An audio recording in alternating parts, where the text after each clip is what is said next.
Guys, so we are on our next item, which is a partial waiver. We have our prosecutor here, Dennis McShane. We also have our new prosecutor here as well, who's going to be serving for a period with Dennis during a transition period. Dennis, could you introduce her? Then we'll go around the table as well. Sure. This is Cassandra Ivanen. She most recently was at Chippewa County Prosecutor's Office. All right. Bridget, you want to introduce yourself and we'll go around this way? Good afternoon, Bridget Sorensen from Unit 3.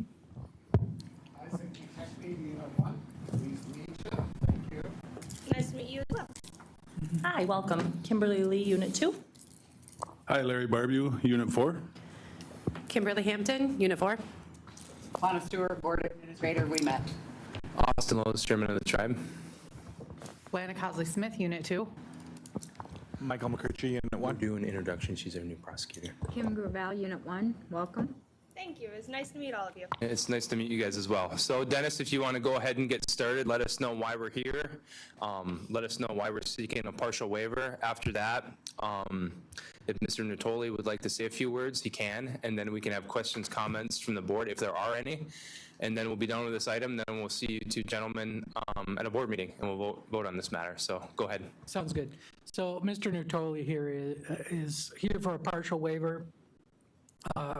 He has met all the eligibility requirements, provided his background information.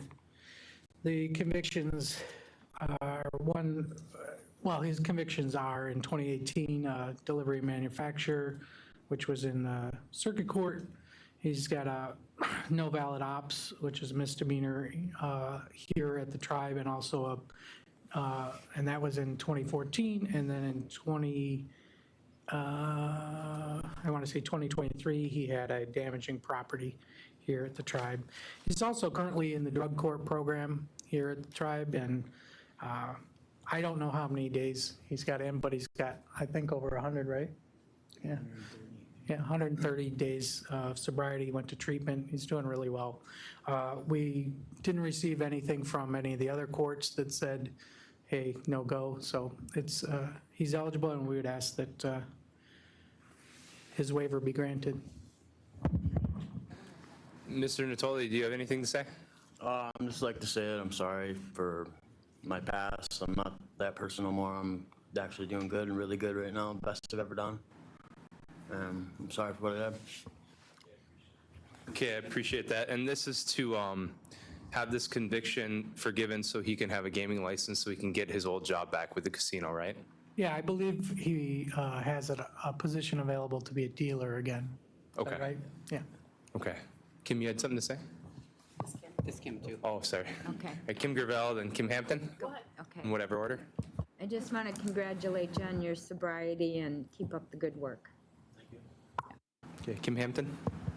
Hi. I also wanted to say congratulations on sobriety. Keep it up. Good job. It's not easy, but take it one day at a time. And I'm glad you have come on the other side and I guess have a realization. So I just want to say thank you for having the courage to come here and for, I guess, offering an apology too. So thank you and best of luck. Anyone else? Okay, keep grinding, Brandon. Keep working hard. Do it for yourself and do it for your kids, okay? And then we'll vote on this matter, all right? Okay, anything else to add, guys? All right, thanks, Dennis. Appreciate it.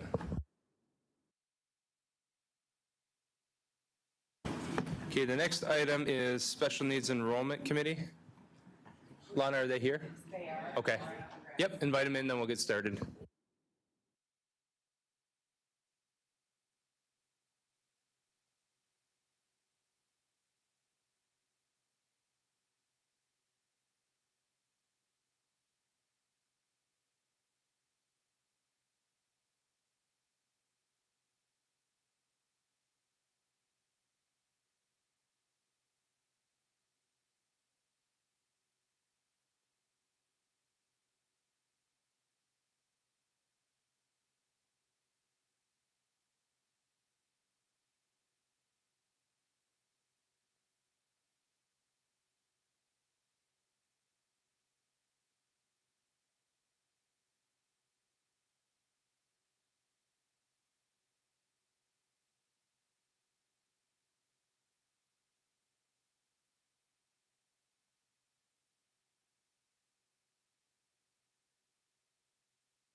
All right, guys, we're going to go ahead and get started. The item that we're on right now is Special Needs Enrollment Committee joint meeting with the Board of Directors.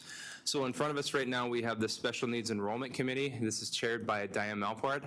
I think the way that this should be set up is we can go around the room, do introductions, and then after that, you guys can talk about the history of the committee, what you guys' purpose is, things that you guys have been working on, just general updates. Then if you guys have any suggestions of how the board can work better with you, any suggestions whatsoever, just go ahead and give them to us at that time. So Stacy, if you want to go first, we'll work our way this way. That's all right? We only have one microphone down there. Yeah?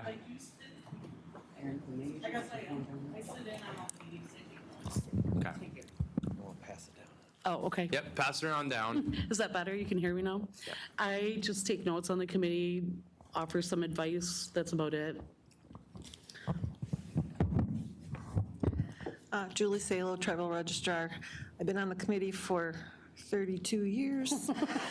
I don't run the committee or anything like that. I bring the issues to the committee usually. Michael Larson, I sit on the committee. Bill McDermott, I sit on the committee. Diane McLeod Melport.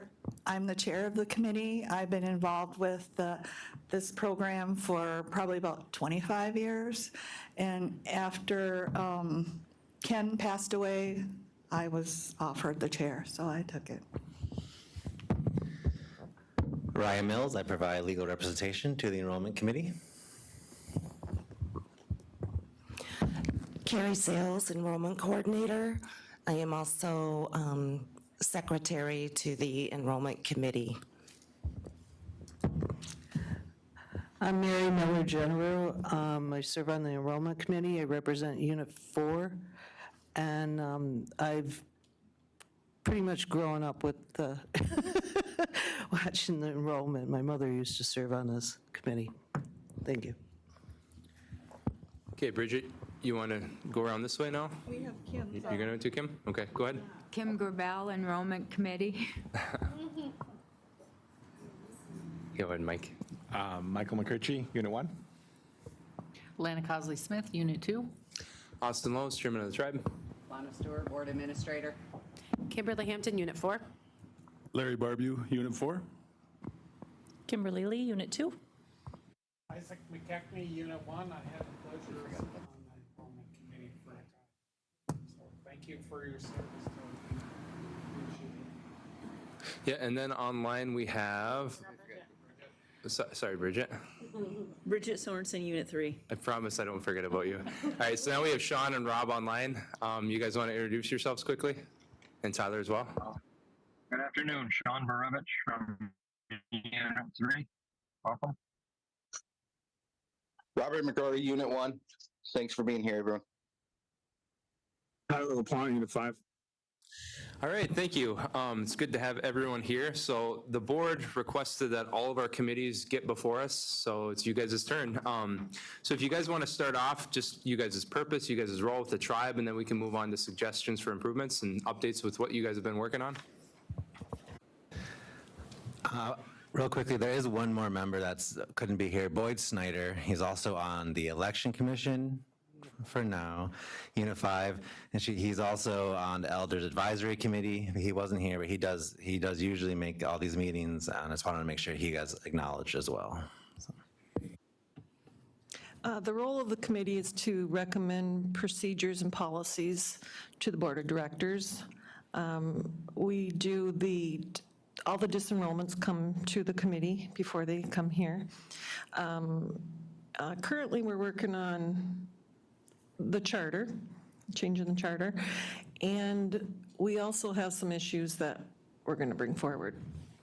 I don't know if we want to go into detail right now, but yeah, okay.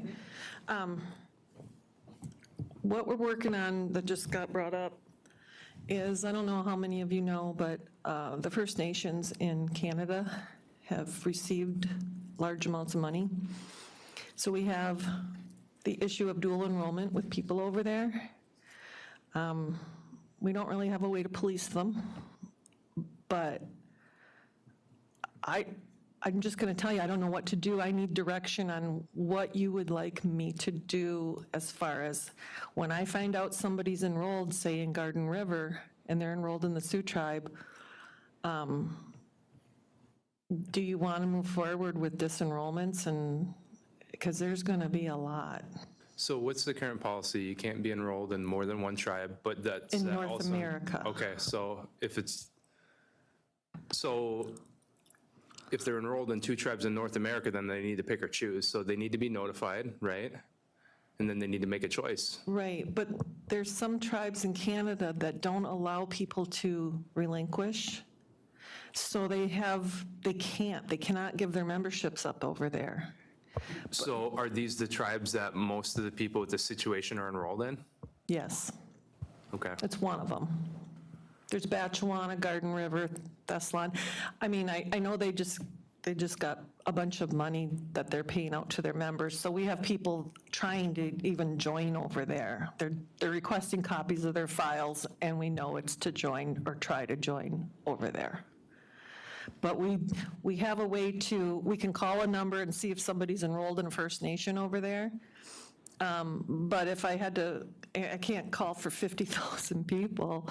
I don't know how to go about policing this or trying to pinpoint these people. Yeah, so I'm going to call on the board in just a second, but what I would recommend doing is working with your committee, working with legal, come up with a list of options to the board of directors. That way we have one to choose from that's created by the professionals that work in this area rather than coming to us cold because, 10 minutes ago I didn't know this was an issue and now I'm being asked to provide direction on something. So that would be my recommendation. Okay, Rob, go ahead. I guess my main question on this would be to legal. And now is it even in our wheelhouse to have to deal with this, or is this statutes made by the federal governments? Is it on us to regulate this? Because my personal view and what I would use to vote on something like this is that it's if you belong to 2 tribes, it's not on us to babysit that. And I personally believe people should be able to identify as more than one tribe if they can attach their lineage to more than one tribe. I don't want to be in the business of cutting people off of either tribe if we don't have to. So what is our obligation as far as our treaties go, and do we have, are we mandated to take action on this, or can we just say hands off? They're our members, they're your members, and if the federal government wants to do something about it, that's on them. Okay, so legal's walking up to a microphone right now. So I can answer some of that, Rob. So we're obligated in the sense that we have put in our code that we don't allow dual enrollment of any other North American band. How we dealt with this in the past for Canadian members who had also ties to Canadian bands is we had a cutoff of December 7th, 1999. It's enshrined in our code. If they were enrolled in a Canadian band or other North American band prior to that date, they could fill out what's called a relinquishment form saying they're not going to get any benefits from that other tribe, and we allow them to stay enrolled Sioux tribe. But now if we have new or current members who were not enrolled with Canadian tribes as of that 1999 cutoff date, under our code, they're not technically eligible for that relinquishment, which is what Julie was getting at.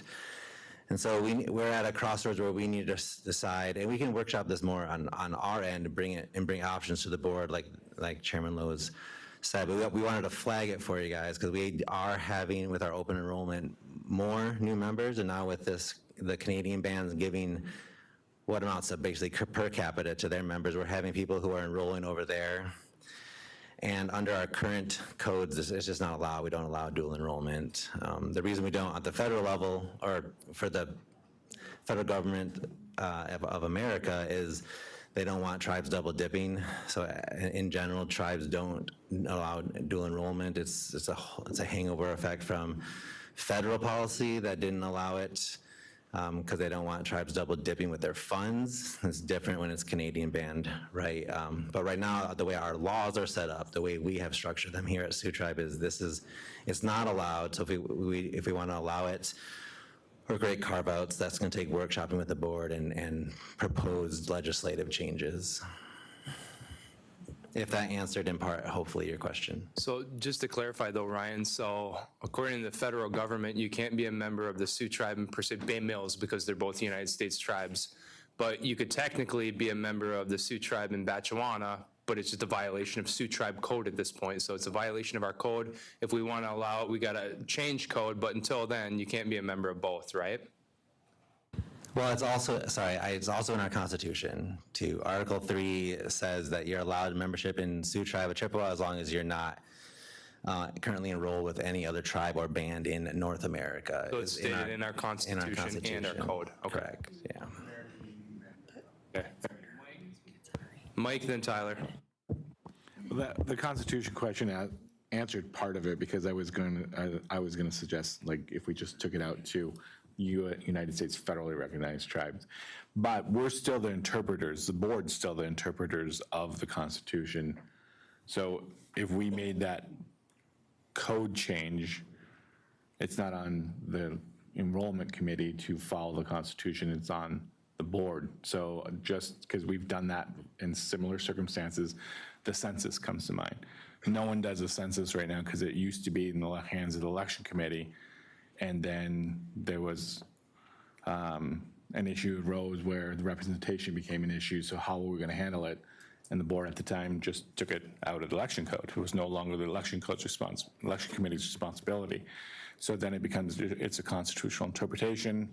It just wasn't in the hands of the election committee. Something similar could be done here, where if the board adopted that language, it's no longer the enrollment committee's responsibility to police the Constitution, it's the board's. So just throwing out that as a consideration, because I know other people have done it before too.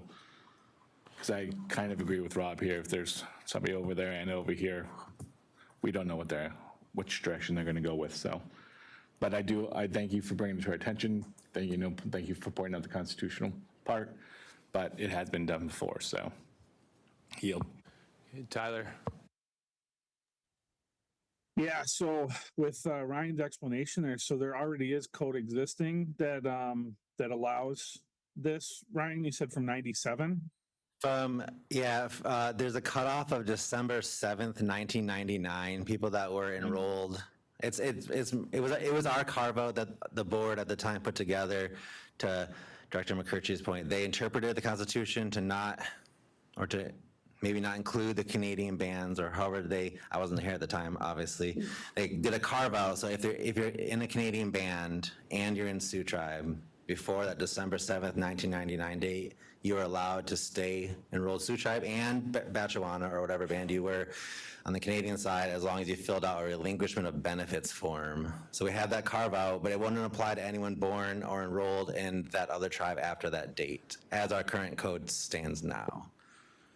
This is a tough one because it's not a federal rule, it's an us rule based on our interpretation. So I don't know where we would land on this one. I'm not a fan of forcing people to choose one or the other or disenrolling them.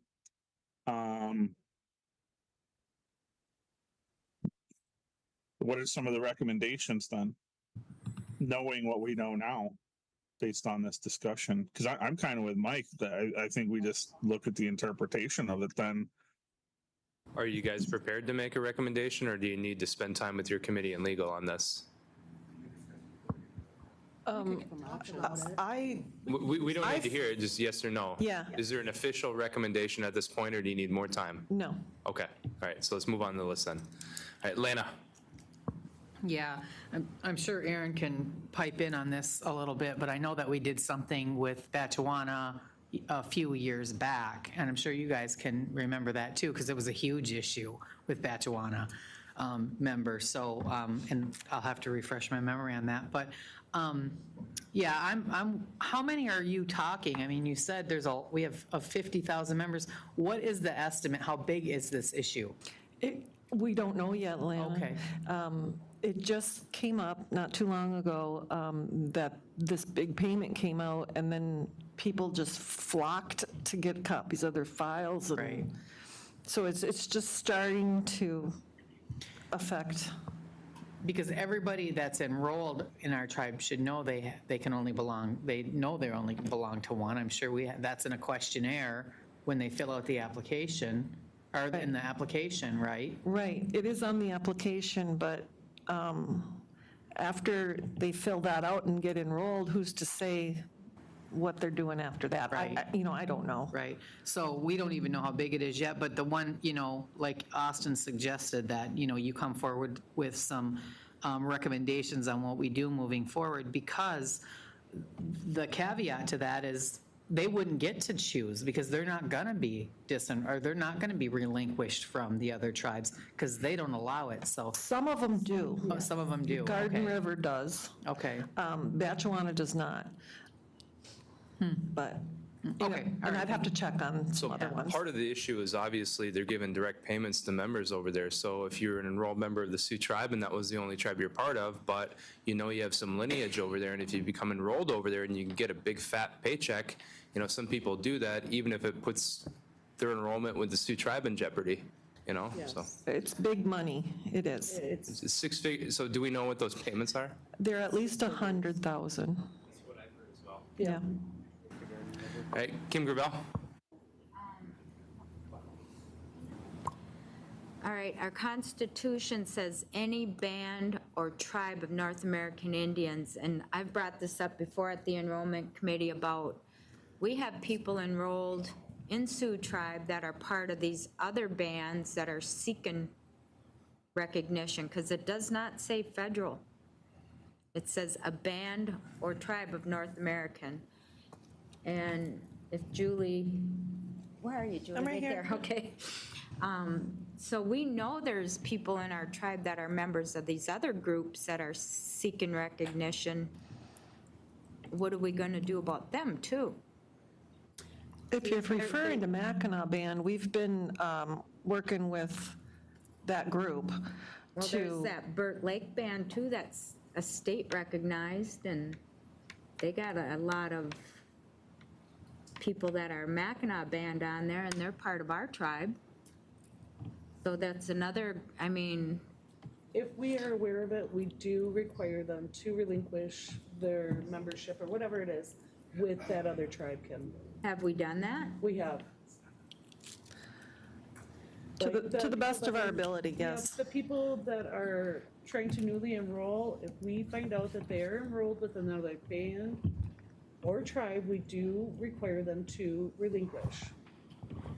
I've never seen any since I've been on the committee. Well, they don't come to you. They don't That's not a committee issue. It's not an enrollment committee issue? No, only disenrollments go to the committee. Relinquishments are an act by the member. That's their choice. They want to leave the tribe, so that just comes directly to the board. Well, then you also have the issue of status Indians in Canada who aren't members of the tribe over there. What's going to happen with them? I'm sorry. You also need the issue of tribal ranking. That are not enrolled, they're just, yeah. Status that one of their parents was a member of a band over there. Right, and we're just starting to get these calls and stuff coming in. So I'm concerned with what we're going to do with these. All right. And we'll Yeah, go 'cause over it with the If committee. you're and- status, you're not enrolled. It just gives you a card that says you can cross the border and hunt on the reservation with a member over there, It's like a certificate of Indian blood. type of thing, yeah. I think they're Indian, but not. All right, so I have Isaac, Aaron, then Rob. Is this Austin's? I say let's drag this out a little bit so they can get their money at least.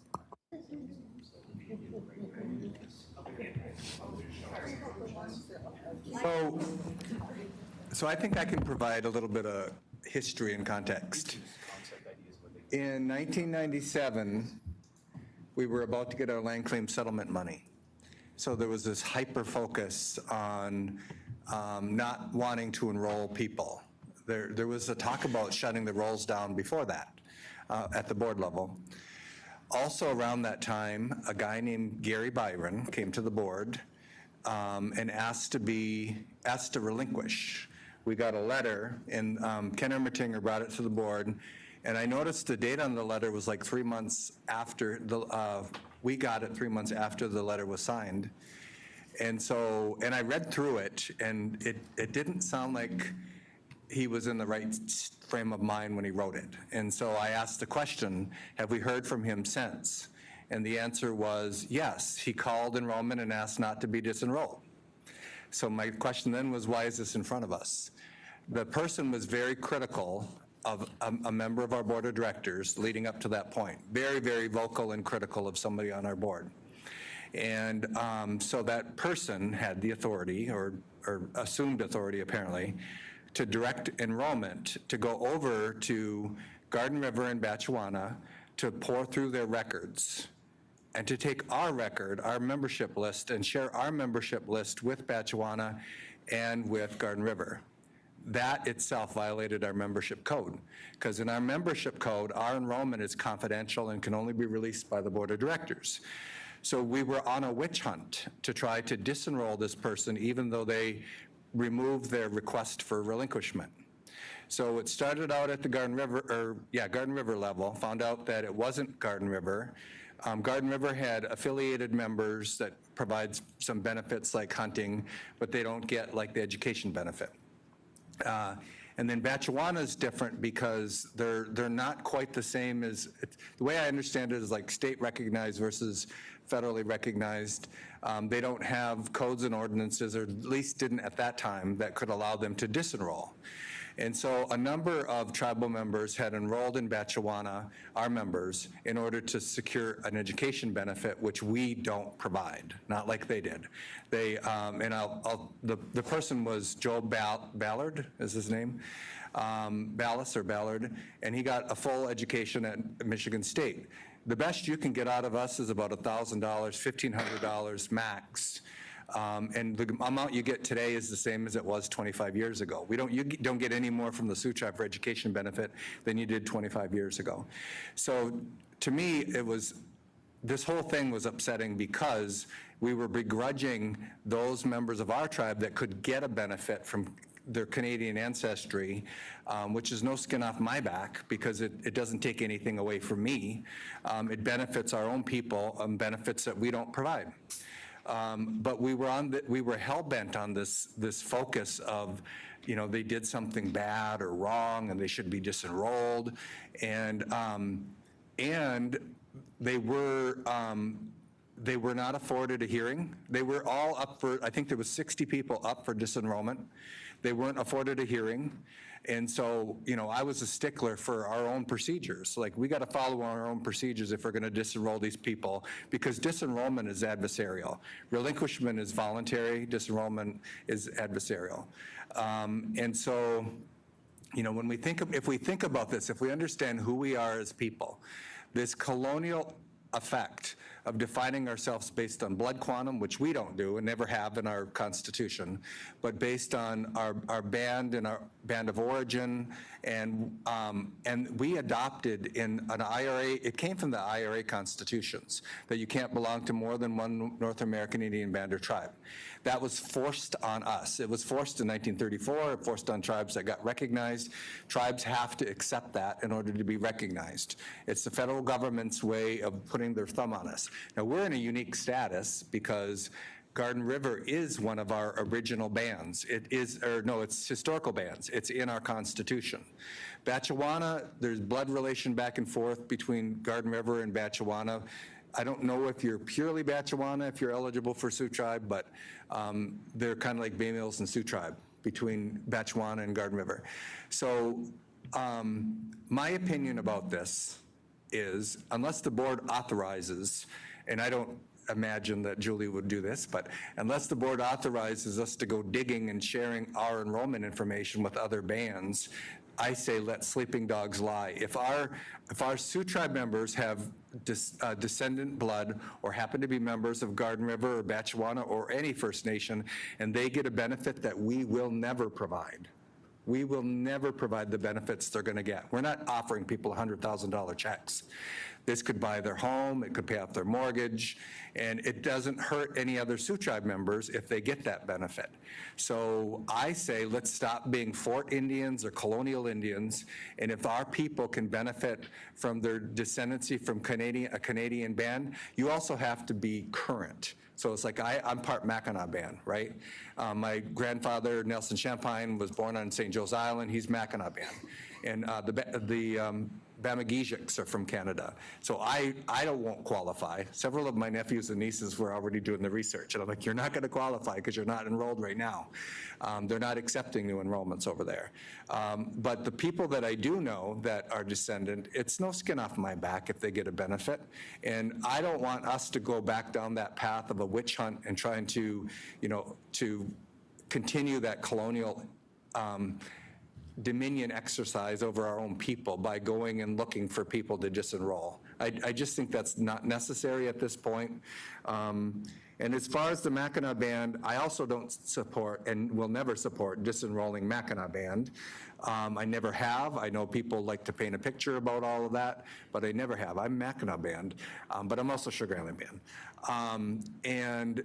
But the contradictory approach has been, we were after these Garden River and Batchewana people, but we have people that are also Mackinac band. We know people who have ended up in litigation, treaty rights litigation, who are Sioux Tribe members that are also Mackinac band members, and they challenged our very treaty rights by getting involved in a treaty rights case. So we know that they're duly enrolled. We didn't do anything to them. They belong to more than one North American Indian band or tribe. We say, well, some will say, well, we're not federally recognized. Well, neither is Batchewana, neither is Garden River. But we look the other way for Mackinac band, and I think that's appropriate. I don't think we need to be looking to disenroll Mackinac band. Anyway, so this comes from a place of greed. It comes from a place of trying to figure out how to deny somebody something. And I say, let sleeping dogs lie. Enrollment doesn't have a charge to go out looking. We've said before, we're not the blood quantum police. So I say just leave it there. Thank you. Rob, then Lana. I was actually just going to use part of Kim Gravel's point and part of Aaron's point. I'm not willing to go down this road of policing lineage and how many tribes you're a part of. My own personal view is that this was done by federal government to limit what they had to pay out on their treaty obligations. If you're a member of both tribes, my view is that the federal government owes you twice. And I'm not willing to have a different subset of rules for one group of people or another based on constitutionality. Like Kim Gravel pointed out, we have members of our tribe right now, over 50%, that are not a band listed in our constitution. So I'm not going to sit here and support us policing our own members to make sure they're not a member of a different federally recognized tribe, and then not do it for another subset of our members. I think that, like Aaron said, let sleeping dogs lie there, and until we're ready to move forward to make sure we're in alignment with our Constitution 100%, and that goes for all members, then I don't think we should be using our resources to police our members to somehow stop them from getting other benefits from other tribes. If the federal governments want to step in and do that, that's on them. I don't want to use our resources to do it, though.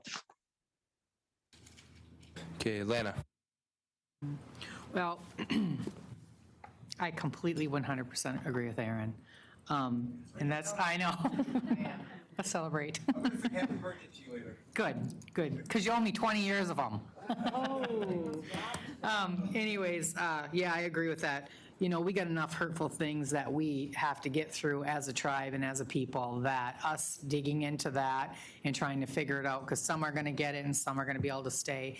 I don't know if we're really equipped to do that, because it took us a long time just to clean up our rolls. We've been cleaning up our rolls since I've been here, and that's finally at its end, and that took a long time. So I agree, you know, it's not going to hurt us, and if they can get something, like he said, if they can get a house or, you know, some of their needs filled, and like Rob said, they're owed twice, you know, so I say leave it alone too, and unless you guys come forward with bigger issues on it, you know, leave it alone. We're all Indian people, so that's where I stand too. Okay, go ahead. So I work with higher education. I'm the higher education specialist, and I've been there for a few years now. I do know there's kids that live here, and they're traced over there, and they are enrolled over there, and they get $1,500 a month allowed for school. So they haven't applied back. I kind of asked them if they were getting it, because I had heard they were, and I kind of asked them. Now they don't apply for our program, and they are getting it, but they don't apply for our program anymore for anything we offer, because they're getting that $1,500 a month. So I don't know, I don't want to call them up and say, hey, you can apply. I just wait to see if they apply, but they do not apply anymore. So, and there's quite a few kids that get this over there, which is great, I think, but, you know, because education, and like I said, it's over there. It's not taking money away from our tribe for other students. So my opinion, this is just my opinion, we should let them go. Just, you know, it benefits them, and it benefits us too, because they get the degrees. Okay. Well, I appreciate you guys bringing this issue to us. If you guys have a recommendation at some point, bring it forward. Otherwise, you know, we'll just keep doing what we're doing. What else do you guys have for us today? I'll try and make it quick. So I've been helping the committee update their charter. We're going to change it to bylaws per the resolution that the board passed a few months ago to open up enrollment or membership on committees to outside service area members. This is one of those committees that would require a code change. Code dictates how the enrollment committee is populated. And I want to speak for the committee. They can chime in if I misspeak, but I do know there's been some concerns raised at the committee level of confidentiality and how that would work in practicality if we had people that were too far outside the service area on the enrollment committee, and whether it would function properly. Not that we need to necessarily talk in detail today, but I don't know if this committee or the code change will be ready for whatever the deadline would be by the board's resolution to get this specific committee ready to be opened up for outside service members. Okay, Aaron? Well, I guess I have known over the years board members that have served on the committee who have leaked information from the committee because they've told me about other people's blood, and I would tell them, you can't share that with me. Why are you telling me that? I think it's a misnomer. It's a fiction that the people that are in person who have access to the information somehow have a greater level of security than the people who might be participating virtually. So I think if they're tribal members, they have to be tribal members to be on the committee, and maybe we strengthen jurisdiction over if you violate confidentiality. But I guess I wouldn't presume that people that live outside of the service area would be a security leak, or there's some reason why. I suppose you could take a picture, you know, but that's the same thing is true with this board. You could take a picture of confidentiality, you know, financial records or whatever, or have somebody I won't say his name, but Mr. Wrong sitting right next to you while you're on a virtual meeting. That can easily happen. And so if we create policy based on the worst nature of us as human beings rather than our better angels, then we'll be finding ways to exclude people on all committees. So I guess I don't really understand why it would be a greater risk for people at large for security for the information that they have. I would say that if we need to strengthen our remedies, then we should strengthen that for everybody, because anybody that, and I didn't even know who was on the committee lately, right? But anybody on the committee now could just as easily, take a picture, take a photocopy, share, confidential records, or run right over and say, did you know this person was adopted? They could just as easily do that. And I do think we should have remedies to protect against that from anybody that serves on the committee. And so consent and jurisdiction for people that have access to confidential records, maybe we need to strengthen that. But so I do have a question though. Is there any way that we could, and maybe you're already doing this, but is there any way that we could expedite the enrollment process and we know that we tell people one of the little tricks of the trade is if you have applied for enrollment and you have an immediate family member or close family member that has the same lineage, that you can use, a proxy to their records to streamline the process. Are we advising the applicants of that, or are we triaging the applications so that we could move those people quicker? We have it right on the application. If they're related to anybody enrolled, they should write that person down and tell us how they're related to them. That way we can get the release form from that person, and it speeds it up. We're already doing that, yeah. Thank you. Okay. We can keep going, guys.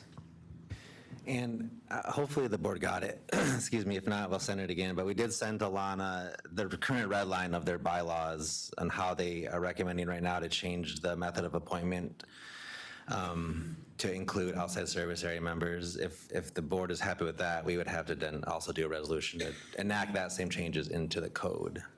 So they are ready to implement that as needed, but it would be a code change.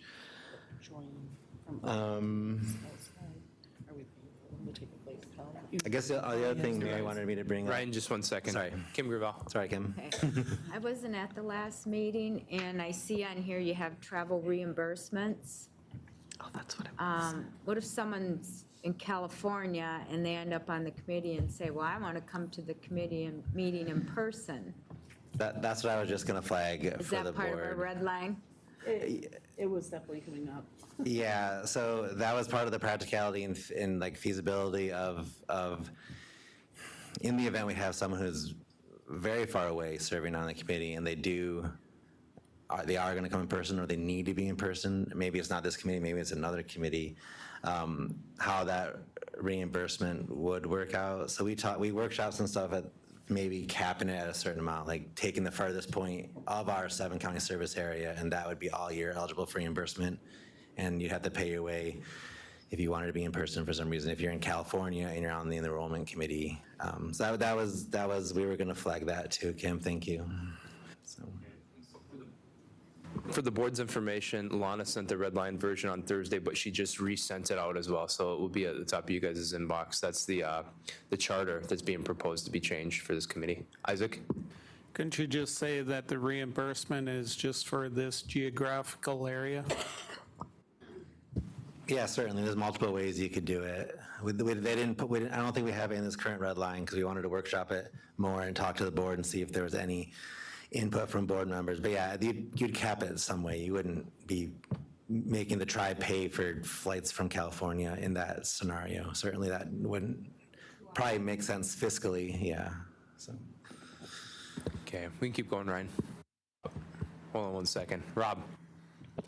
Well, I think that maybe needs a little bit more work on that issue of the workshop, because let's say you have, the election commission has said that, there are some things that members do need to be in person for. So if a committee deems it appropriate for all commission members to be there to do physical work, I wouldn't be opposed of covering the cost of someone to fly from California to take part in that.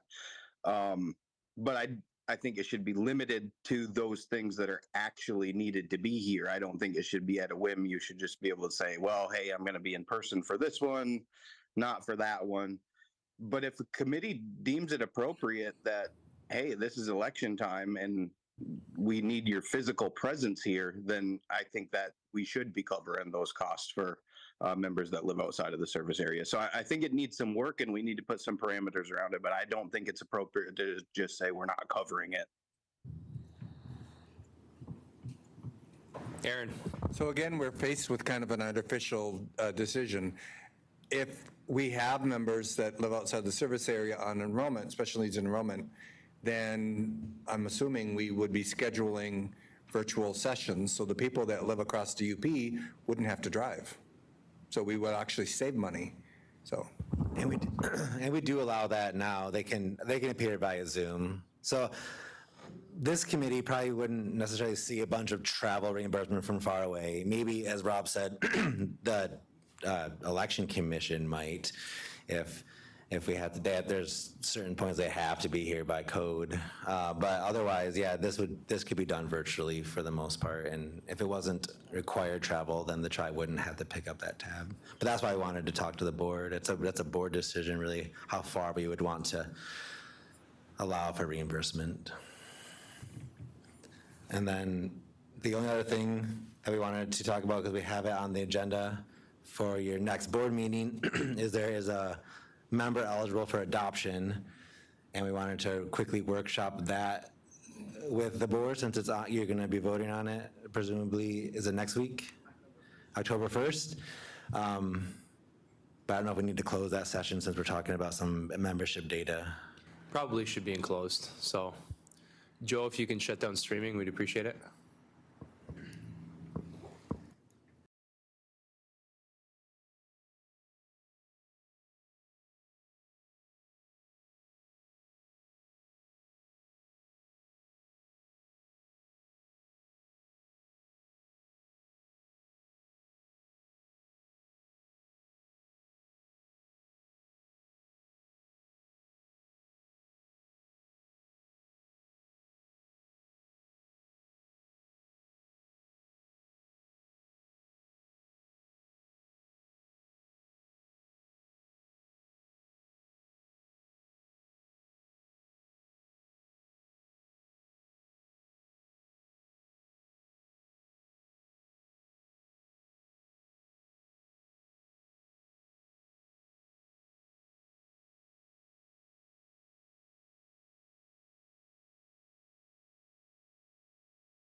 tribal member into.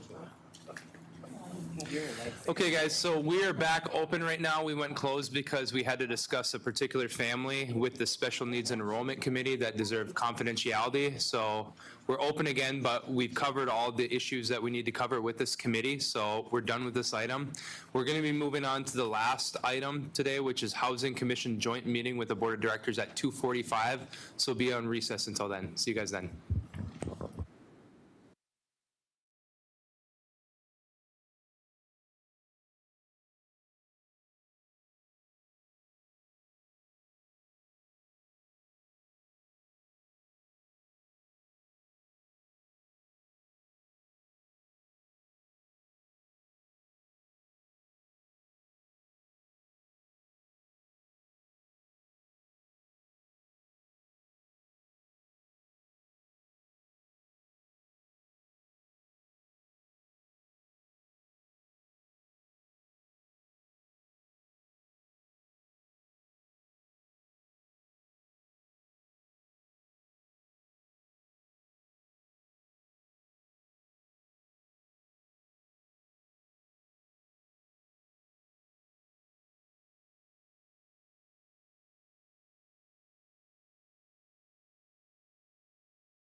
Okay, guys, let's go ahead and get started. We are on our final item for the day, which is Housing Commission joint meeting with the Board of Directors. So obviously, we have the Housing Commission here.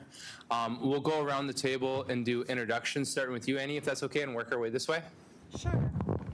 I'm Annie Thiebert. I'm a Sioux Tribe member. I also work for Planning and Development, and I'm on the BOC. Good afternoon, Joni Talentino, and I'm the Housing Director. Hi, I'm Maria Mangine, and I'm the Assistant Housing Director. Hello, I'm Sierra Years, and I'm the Grants Manager for the Housing Department. Hi, I'm Bridget Kors. I'm a consultant with the National American Indian Housing Council. My name is John Costa. I'm with Unit 2. Hi, everybody. Joe Nolan, Sioux Tribe Housing Authority Commissioner. My day-to-day job, I work at Community Action here in Sault Ste. Marie. Nice. Bridget Sorensen, Unit 3, Chair of the Housing Commission. Aaron Payment, Unit 1, former member of the Housing Commission. Isaac McKechnie, Unit 1, Board of Directors, and current Housing Commissioner. You got it. Kimberly Lee, Unit 2. Larry Barbeau, Unit 4. Kimberly Hampton, Unit 4. Lana Stewart, Board Administrator. Austin Lowe's, Chairman. Lana Cosley Smith, and I tried to get on the commission one time, and I never made it. Michael McCritchie, Unit 1. Kim Gravel, Unit 1. All right, and if those of you guys on Zoom want to introduce yourselves as well, we have Tyler, Rob, and Laura Bouchard. Yep, Robert McCrory, Unit 1.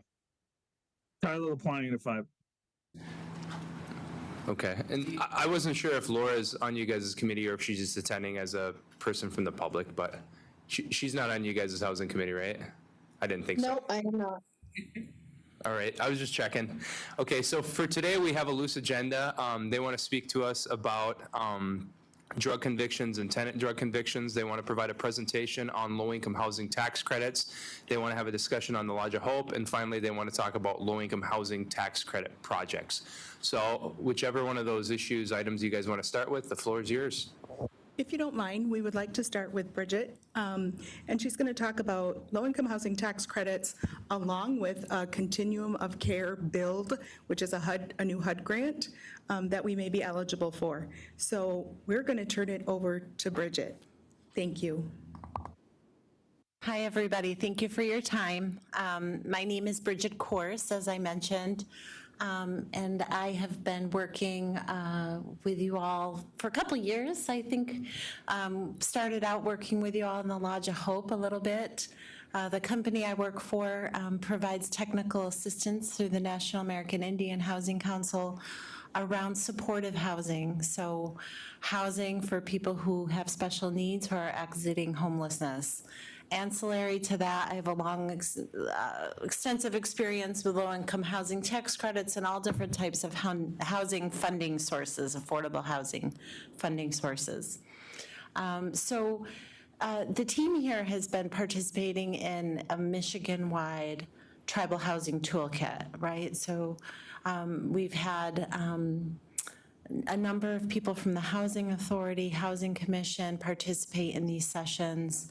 And the state of Michigan is pretty motivated to help to expand their funding and their investment in housing across the state of Michigan. So we have been involved as facilitators and technical assistance providers for that project. So why am I here now? I think one of the things in talking with the Housing Authority Director, with Joni and her team, is that before we get busy on any project, it needs to come to the board, it needs to come to the commissioners, it needs to be kind of vetted by you all, right? Like, you want to hear what the concept is, what the possible funding sources are, and what the strings are that are attached, if any, right, in exploring new funding sources. So one of the things that we're looking at doing is building an apartment building. This is in the concept phase, right? So that would be at Odenan, sorry. I practiced it, I had it earlier today. That would be in that subdivision because there's a ton of buildable land there. You have site control, it is trust land. It has an environmental review. There's not going to be a ton of pre-development involved in getting that project ready to go. So the first thing, there's a plan A and plan B in making this project a reality. You have your shelter, the Lodge of Hope, but where do those folks go afterwards? Where does anyone go when we're trying to move them out of homelessness? So these would be permanent units. And why are we focusing on building apartments for people who are experiencing homelessness? Number one, because it's the right thing to do, but number two, most of the funding sources that the state gives out grant-wise for building housing is prioritized for people who are exiting homelessness. So your applications for funding are going to be stronger anyway because you're serving a vulnerable population through this project.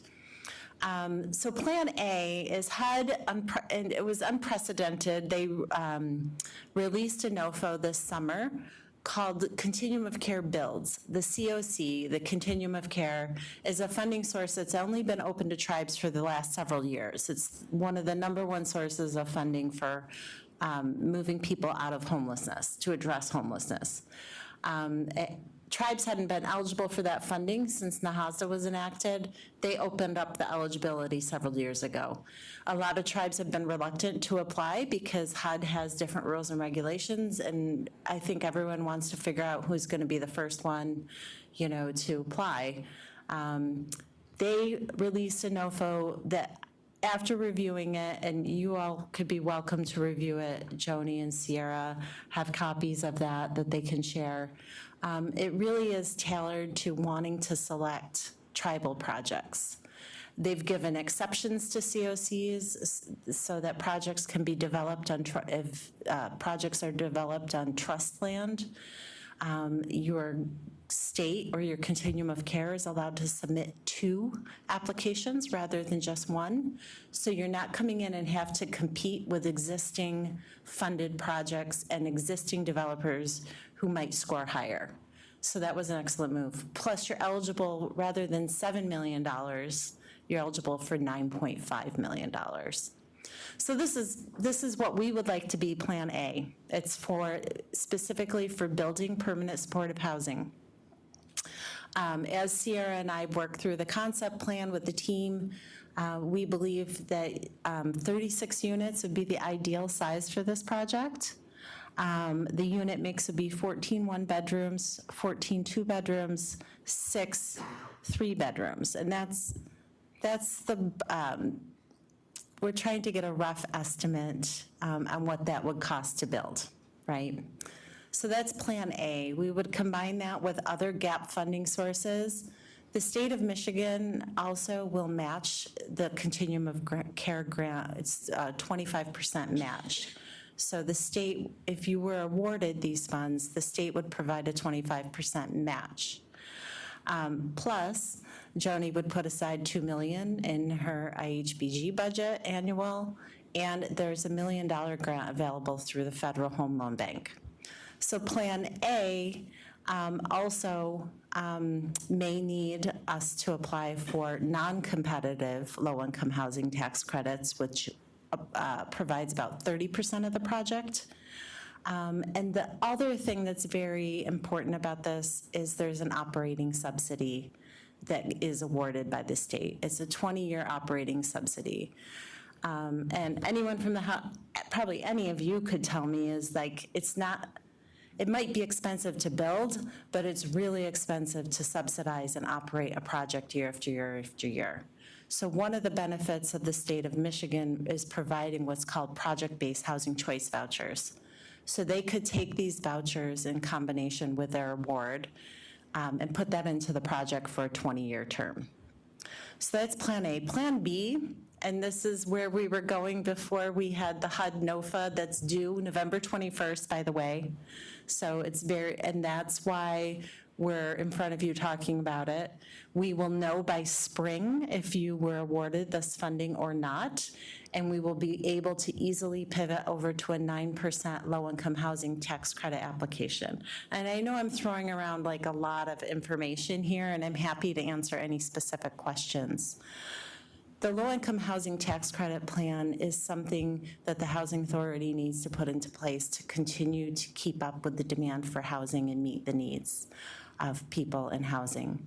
So Plan B for supportive housing would be to apply for the more competitive 9% low-income housing tax credit through MSHDA. There is a tribal set-aside that provides one project every year guaranteed. But I also like to think that y'all could compete in a larger category. There's a number of ways to be awarded, just to score high enough. So permanent supportive housing is also prioritized in the LIHTC competition, and those highly coveted project-based vouchers are awarded with that. So we would pivot very quickly over to the LIHTC plan, which is our Plan B to get this project built. In the interim, it's also really important to note that the Federal Home Loan Bank is putting out a $100,000 pre-development grant, because one of the things we heard from Housing Authority directors in Michigan was like, that's great, but it's going to cost me $100,000 to get to an application. So they're putting out a pre-development grant that will provide some funding for Joni to put a development consultant under contract, somebody who really knows the ins and outs of applying for low-income housing tax credits, who knows how to sell the low-income housing tax credits to investors, who knows how to set up the projects and also work with each state in the area of gap funding. So LIHTC funds about 80% of your project. You still have to come up with that other 20%.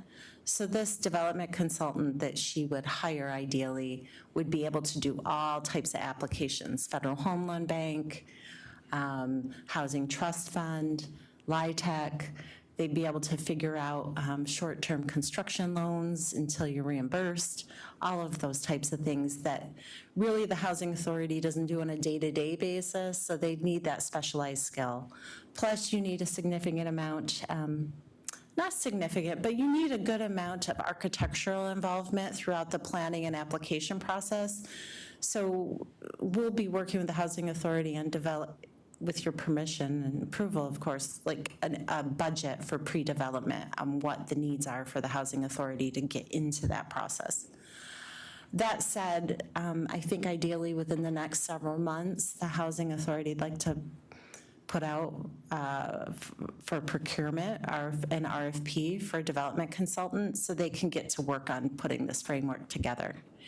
Even if the Housing Authority was to ideally get the funding from this NOFO through HUD and find other gap funding sources to build this, I think that it would be important to have a second project in the pipeline that would be a LIHTC project, because it's highly competitive in the state of Michigan. You might not get approved your first year. It might take 2 years. So having that development consultant aboard earlier to start working through the process of application would be a beneficial thing. And there is the funding there for the team here to do that. And I have a million bullet points on this sheet, but I can't read off a piece of paper. So I can answer your questions, anything that you want to ask me. I have a ton of notes here, so happy to do so. Okay, I appreciate that. Any questions, comments on this potential project? Lana.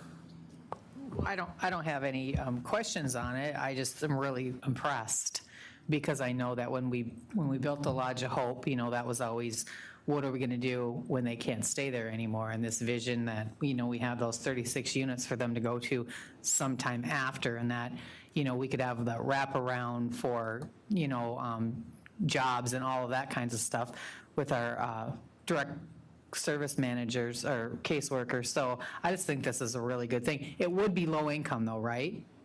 Yeah. Okay, yeah. it'd be low income, all right. So they would have to it wouldn't be, okay, I just think it's really impressive that you guys are headed in this direction, so that's it. Okay. Anyone else? Joey, you want to add something to this? I just wanted to ask a question.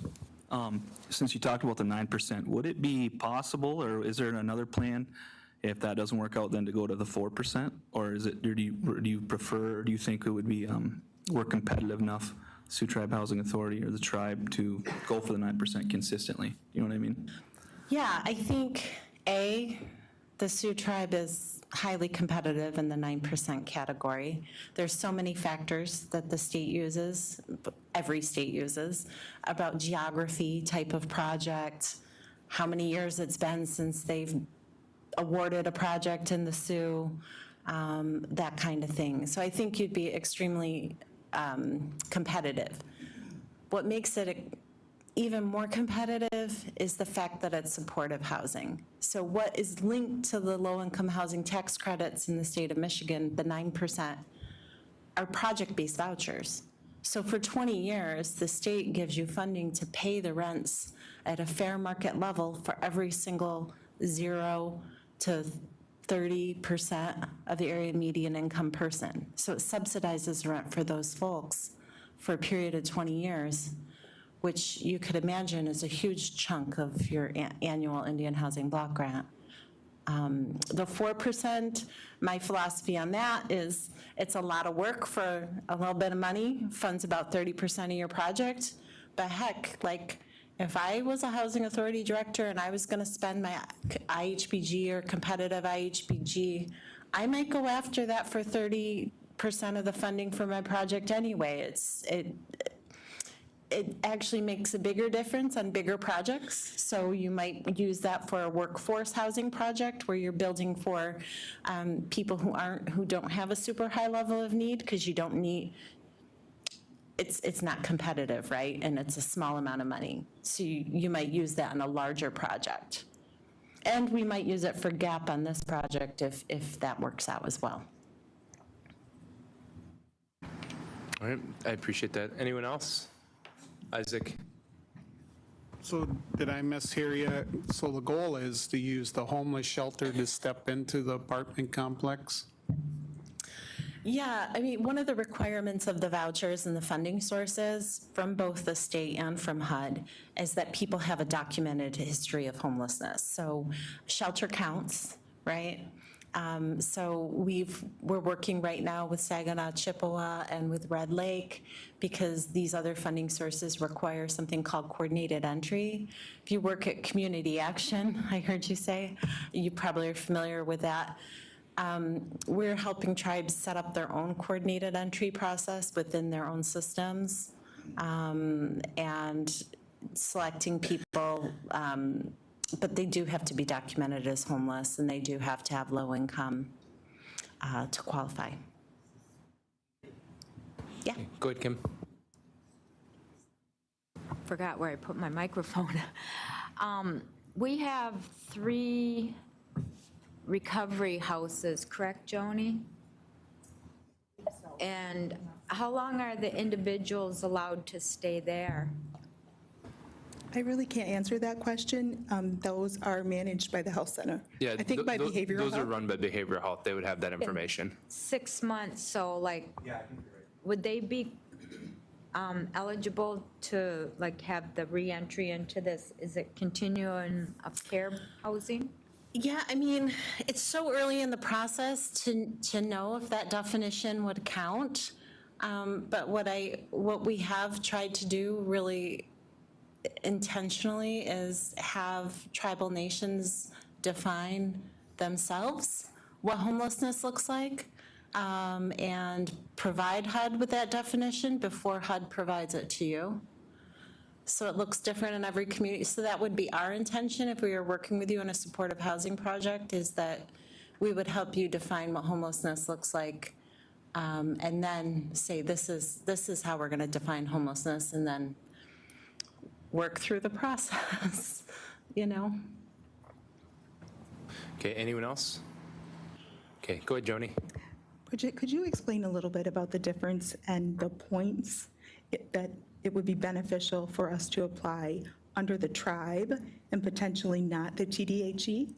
Yeah. So as we're working through the application process, Sierra, who's the grant writer at Housing, very astutely noticed that a lot of the points that were given in the application process, in the scoring process, were for experience, but it was a wide range of experience. So thinking about what economic development has done, partnerships that the tribe has had with developers here in Sault Ste. Marie, like what are you, like a 0.001 partner in Garfield Landing, right? You have the Lodge of Hope. A lot of those things are indirectly related to housing, but if we were to apply for the funding under the umbrella of the tribe, and this is your decision, we could do either one, but under the umbrella of the tribe, and then the housing authority is a sub-recipient of that grant, you then get the points for all of the stuff that the tribe has done across the board. The very rich health and human service programs that you provide, because they're going to want us to talk about that. They're going to want us to talk about your development experience. And while housing builds obviously a lot of houses and does so really well, the tribe has been involved in low-income housing tax credit applications. The tribe is running a transformational shelter, so there's some benefits to being able to talk about the tribe holistically. So that's another thing to think about. So just so I understand this correctly, what you're suggesting is when we apply for these low-income tax credits to help us pay for this apartment complex, what you're suggesting is that we apply for the tribe, not the housing authority, because we'll get additional points, and then if we get awarded it, give the money to the housing authority as a subrecipient. So, no, what I meant was in relation to the continuum of care funding. I apologize. We would probably really like to get the tribe, the TDHE itself, in the process of applying for LIHTC, because come 5, 10, 15, 20 years, maybe you don't, but ideally you'd want to, especially with Joni, who's such an experienced housing authority director, to be getting in the process of applying for this funding every year, every 2 years, every 3 years. You've got projects in the pipeline, right? And that's a really amazing legacy that could be left by Joni's leadership. And it's important to think 10 or 20 years out. And so you'd want the TDHE 100%, if at all possible, to be the one applying for the low-income housing tax credits, because they'd gain the developer experience, so they'd get more points. The more they build, the more points they get. We know this from Red Lake in northern Minnesota. They're like a number 14 tax credit. And the more you apply, the more you're kind of have the experience and you score higher and you manage the money better, and you just have more credibility and earn that. So the distinction there is under the HUD grant that the tribe might score better. Yeah. Okay, any other discussion on this issue here? Okay, are we ready to move on to one of the other items at this point, or is there still more that you guys want to provide on this area? I'll let Joni speak after, but that's what we're doing with the housing authority, and always want to get out ahead of you all and make sure you know what the next steps are and what we're thinking about doing. And I am passing around a sign-in sheet because I have to try to remember who everybody is. If you don't mind filling it out, that would be helpful for me, and I'll take it with me. And do you have anything else to say? Okay, yeah. All right, I appreciate that. That's awesome. So, what issue would you like to move on to from here, Joni?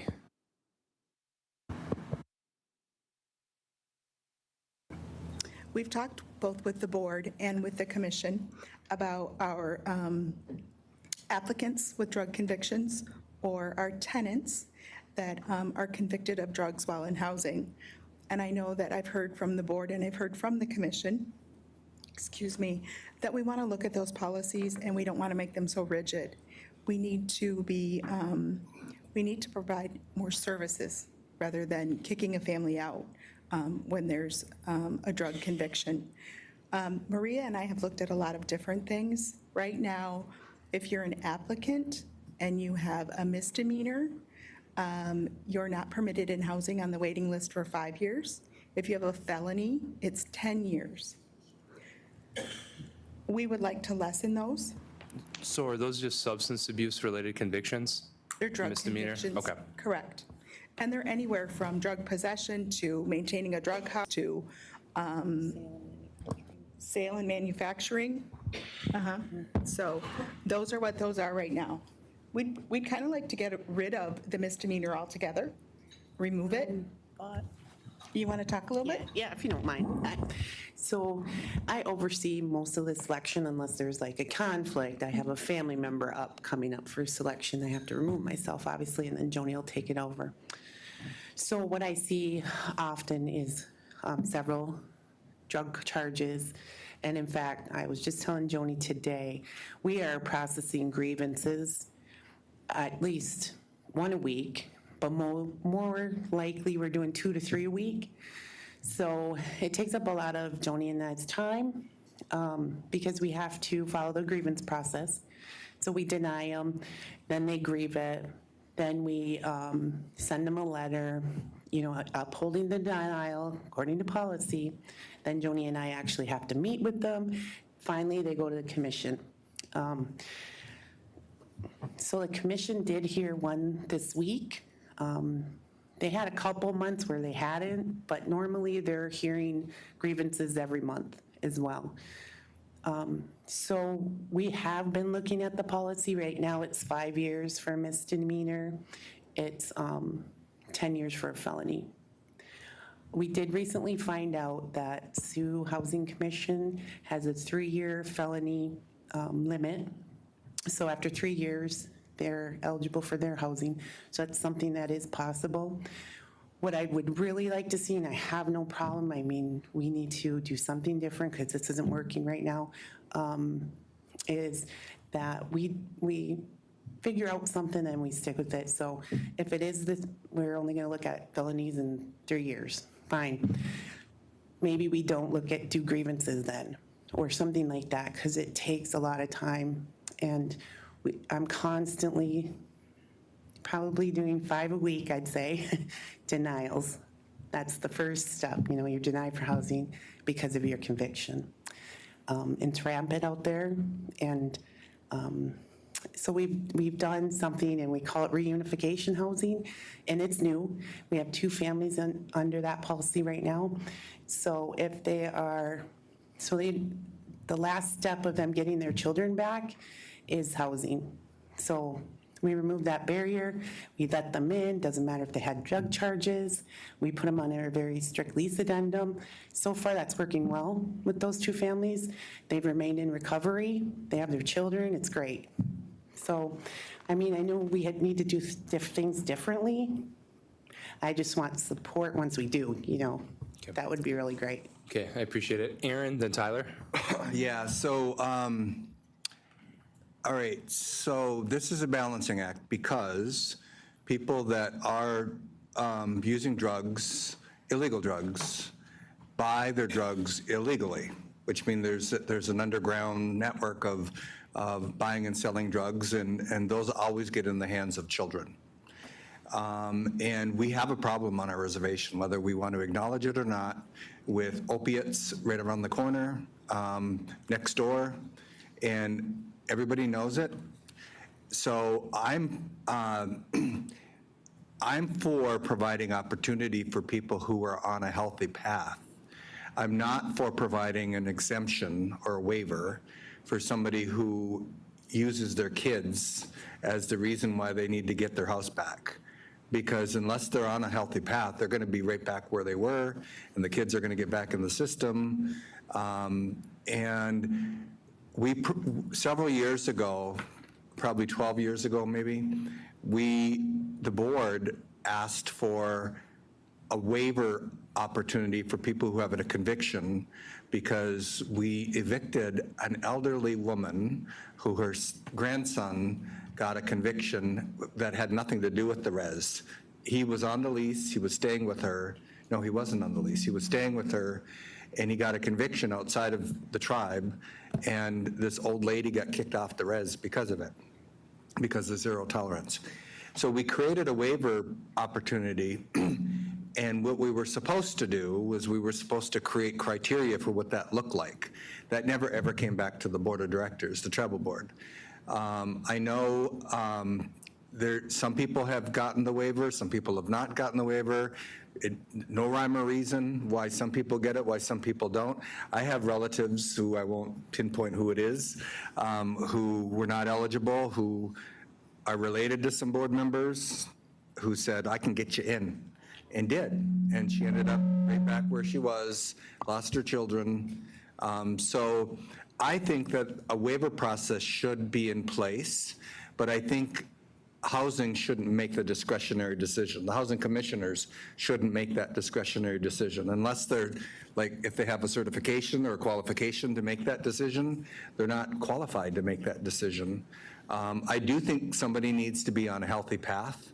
They need to be sober. They need to be in active recovery. I think that should be a requirement to apply for the waiver.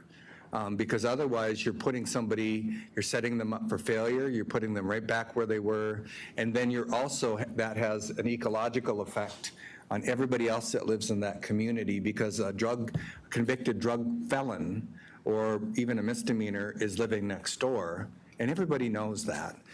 The part that's most frustrating is that the commission will waive somebody one time and somebody else not. So it's completely discretionary to the commission, unless, and I know there will be some pushback, people say, no, that's not what we do. Okay, where's the guidelines? Can I see the guidelines? Can I see how people qualify? Can I answer that? Yeah, I'd like to know, because I'm hearing different things, and I think that somebody in behavioral health has to be making a recommendation, not people who are not certified, qualified behavioral health people, MSW level, making some advice to the commission that they're not a risk, or that they're along the path and they're on a healthy path. That's what I'd like to see. So some of the ones that we have approved to get on the waiting list have been people that have documented sobriety, whether they've been to treatment, they have letters from counselors, all that kind of stuff. We've actually, they've shown us progress that they have been sober, and there's documentation and there's letters written, whereas another person might come in and say they are, but there's no document. So that is some of the difference in the decisions that have been made. So I appreciate that, but I also think that's still a discretionary decision. Is it in policy someplace? Did the commission enact policy that says that, because the way you'd explained it makes sense, but I know that some cases haven't followed that way, and I'm going back 12 years, right? So I'm not just saying just now. So I think we're accustomed to the board enacting policy, this board enacting policy. So is there a recommendation for what policy we should enact so that you guys can follow the policy we enact? Otherwise, it could be done this way sometimes, this way sometimes. It's a judgment call. So yeah, there is guidelines for the zero tolerance waiver. The zero tolerance waiver is a policy, and it was around that same time the board requested it. That was all done. It was approved by the commission. That is available. It's still a policy.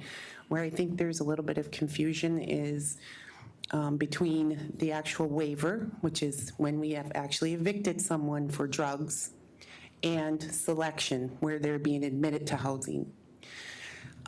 We have not done a zero tolerance eviction in about 5 years. And we've done 3 in the past 5 years. We've done 3. Okay, so I didn't look at the thing. So those are really rare.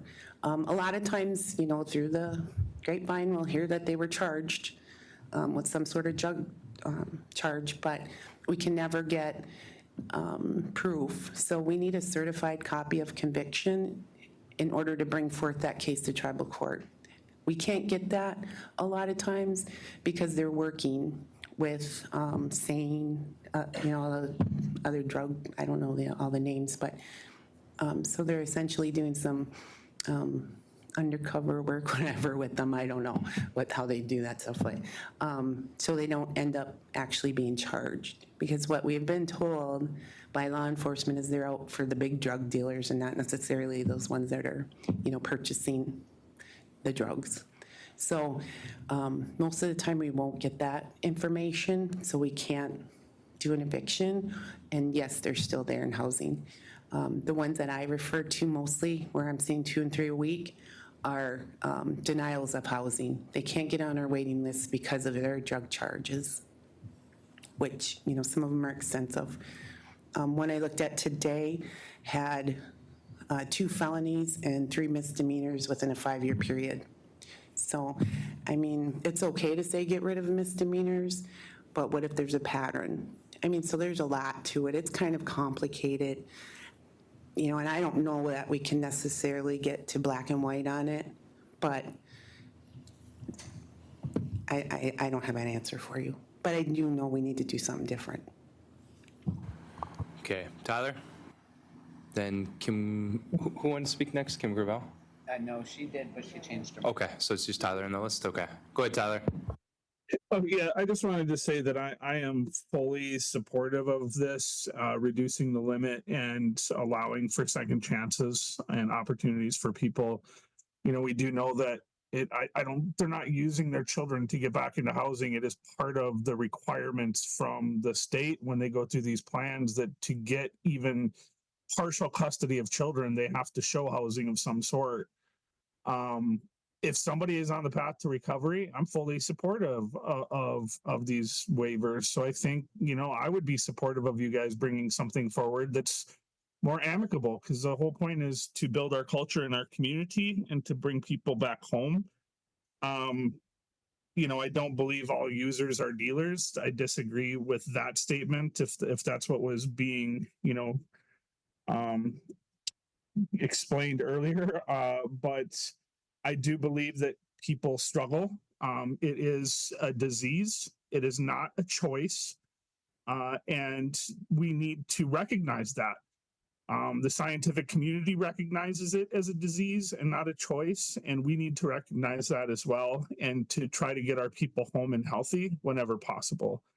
Having them on a path to wellness is more than enough for me.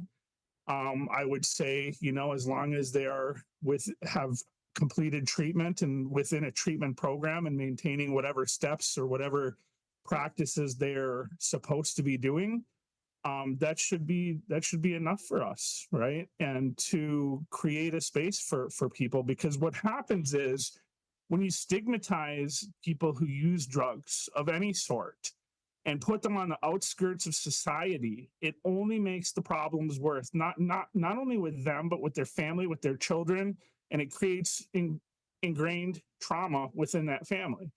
There's, again, plenty of research and data to show this. All we have to do is go to samhsa.gov. There are hundreds of resources that show this.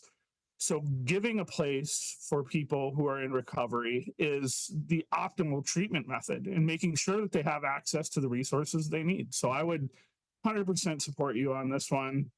I've wanted to see this change since the beginning, because it makes no sense sometimes why we leave people on the outskirts and do not allow them to reapply for however many years that they're banned for, and it's not a federal policy.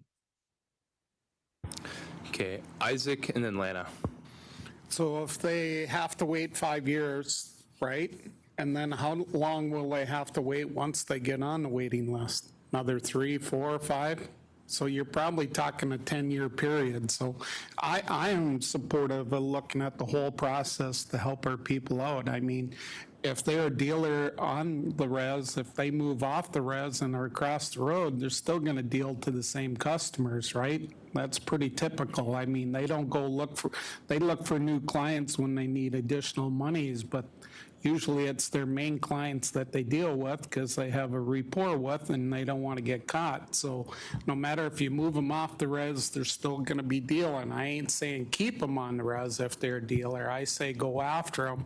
And I don't know what the process is for us. Can we institute if it's a, and that's why I think the code has to be looked at. Can we institute something where they're checked on a daily basis by a law enforcement official, right? I mean, that way there, I think it would curtail anybody coming there to buy anything for sure. I know I wouldn't go there if I see the cops there every day. But anyways, I think we really have to take a good look at this because no matter where we put them, they're still in the community and they're still going to have those children that, you know, we got to break the mold somehow, some way to get those children away from that kind of stuff. So I yield. Okay, Lana? Yeah, you know, it was really good to hear Tyler's comments that he made because, yeah, people that have addictions and then making it more difficult for them to secure a healthy home just makes the problem worse for them. So us trying to figure out ways that, you know, to reduce, 10-year felony, they can't even apply for housing, that's a lot. That is a real lot. People can turn their life around in six months to a year. So, you know, in a healthy change. So I am all for them recommendations, especially when it comes to you guys always having to look at them. And I think we definitely need to get better with the wraparound services that we have within our tribe so that we can count on each department in order to pick up the phone and say, look, this person needs this, this, and this. And we streamline that a lot better. And I'm hoping someday we get to that point. Yeah, healthy lifestyle starts with a secure home that they have, that they can go to, but not missing the fact that we as elected leaders hear about the problems of drugs on the res. I mean, that's a given, you know, that we hear about it. And sometimes, you know, we hear, well, the law enforcement's not doing this. And I know there's always two sides to every story. I know that. I know that when people tell us I can't get into housing, you know, because of this, there's another story to that. So, but it's going to be a fine line how we figure out to crack down better on the people that are dealing drugs on the res, because that happens, and also making it the people that do struggle an opportunity to go there when they're trying to live better. So I look forward to recommendations from the experts, from you guys, and I will support what you guys bring forward. So that's that. Okay, Bridget, then Aaron. So I still think it's kind of a fine line. I think, yes, we can look at not, you know, going so extreme with the years, but at the same time, when we talked about zero tolerance, and I think a big thing is we still have to protect these kids and these families, you know, and provide that environment for them. I mean, people rely on us to do that. And I know that we have a lot of addicted members, and I know that they need help as well. That's why, you know, if we do qualify for this supportive housing project, that, you know, we will have a lot of opportunity to help those people, and they'll have those wraparound services. We heard a lot of success at some of those toolkit trainings that we were at with people with these addictions. So I would just want to say, I still, in the back of my mind, I know we don't have to be as strict, but I do think that we need to protect those families and those children that can't be protected, so. Okay, Aaron?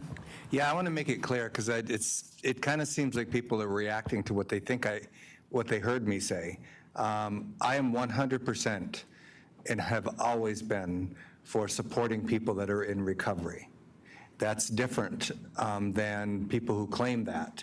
And so my critique was more focused on the discretion that the Housing Commission has right now in making that determination. And I heard today something I never heard before, which is that some procedures, I don't know if housing, because can housing pass policy? Housing Commission can pass policy, okay, because the tribe delegated that authority to the TDHE. Okay, so I need a copy of that so I can see what criteria is being applied. And then I also heard that there's some level of verification that's being required when you apply to be considered. So I still think we need to tighten that up, because I think that somebody who's, we're getting it secondhand through the client. And I think there needs to be a strong recommendation that somebody's on a healthy path in recovery and it's sustained. Because I'm not going to go into detail, but I have an immediate relative that was moved back into the housing unit, and and I think it was a franking privilege how they got back in, and that person's doing well today, but 5 years is gone. 5 years is gone down the drug-induced haze because there was a false reality created because a person got their house back.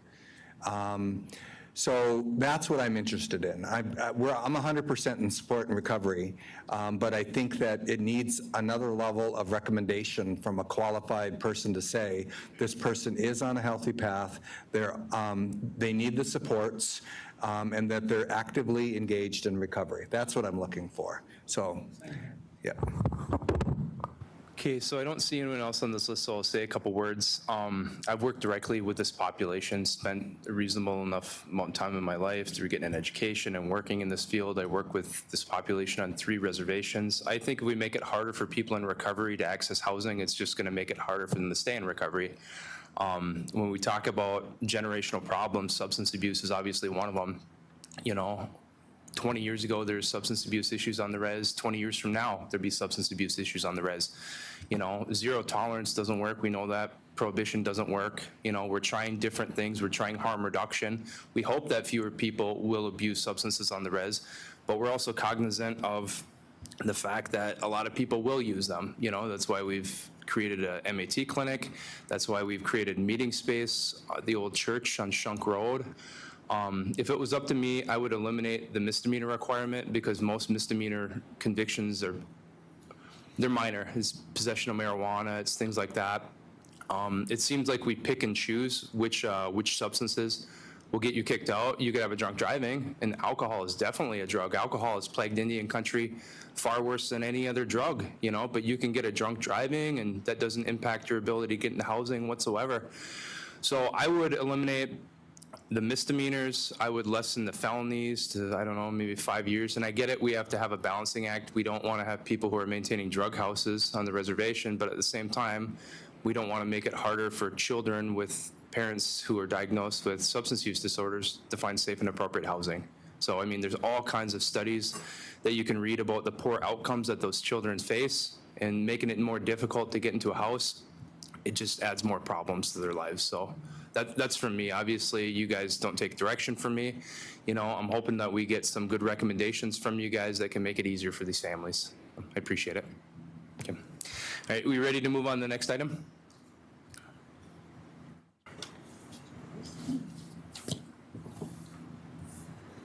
The next item is the Lodge of Hope, and there were questions at the commission meeting yesterday that I could not answer. I brought forward a resolution to provide long-term annual funding for the Lodge of Hope, and the commission had a good discussion, and they wanted to discuss that resolution directly with the Board of Directors. Okay. So which commissioner would like to go first? Okay, go ahead. Okay. Yeah, this came to us yesterday and just felt a little more responsible, needed some more diligence for me to approve $800,000 each year. Big supporter of the Lodge of Hope, as everybody knows, you know, dealing directly with homeless personally in my professional space. I've always been a big supporter. I'm really proud of what the tribe's done with opening this. I was just curious. It was under my understanding that, I don't know if I read it somewhere, that there was some type of funding that came in, some grant was written for shelter, the transformational housing operations dollars, and that was going to help subsidize it. because when this came in front of me, it just confused me. So, and I'm sorry, I'm going to bundle these questions together.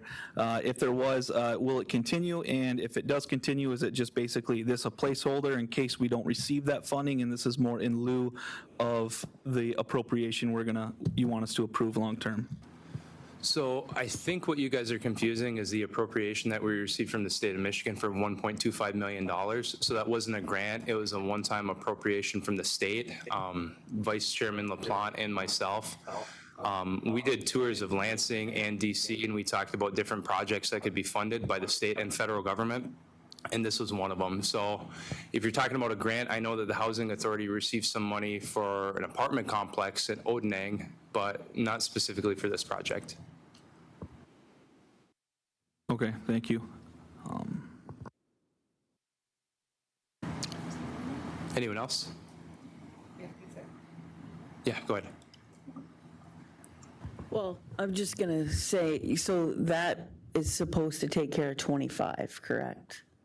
The funding from the state? Yeah, I believe so. So I think part of our concern was going forward to say that every year we're going to provide that complete funding. So we did pass the resolution, I think in July, saying that we would pay, what is it, 400,000? Okay, 6 months of it because then the state would pay. But there was talks when we originally were buying this that there was a lot of grant funding out there brought up through ACFS. So I'm just wondering, is somebody still working on doing some of that, or is that just going to go by the wayside and housing is going to be responsible for it by passing something that says every year that we have to pay that? So my response to that is when we were contemplating purchasing this, we compared the services that were being provided for members who were experiencing housing insecurity, and they were 2-week vouchers at local motels. So ACFS receives that funding in the form of grants. So the conversation is those grant dollars that are being used for motel vouchers will go to help fund this. So I don't know off the top of my head how much ACFS receives in those grants, how much it would help offset the operation costs, but that's what we're referring to. Those used to be about $100,000, and now this is over $850,000. And we are still, ACFS is still providing those vouchers too, so now we're probably spending closer to $1 million. So my next question would be, can we have this be a back and forth? How much interest does the Housing Authority receive per year based on how much income it has? Because we all know that the Housing Authority could pay for this based on its interest alone, if we're being honest, right? Could answer that question better than I can. Okay. Can I? Oh, Yep. I'll wait. Can you come on up, speak in the microphone, please? I don't have that information with me. I didn't bring my interest. Can you speak in the microphone? I don't have the interest information with me. If you're asking me the amount. Do you know how much the Housing Authority has in its reserves right now, completely? I can tell you what they have currently in their reserves. So, Restricted and unrestricted, please. okay, we have currently, as of August 31st, we have approximately 10,900,000 and some odd thousand in our federal funding. That would be our Nahasda Block Grant, our IHBG. That includes, I'm sorry, that includes, we're still spending 2023 dollars, and we have our full 2024 grant. Okay, so how much is in the bank completely out of all the accounts? Okay, well, Because if we're that's our talking about restricted. what builds up with the interest, that's what we're referring to. Right. That's our restricted funding.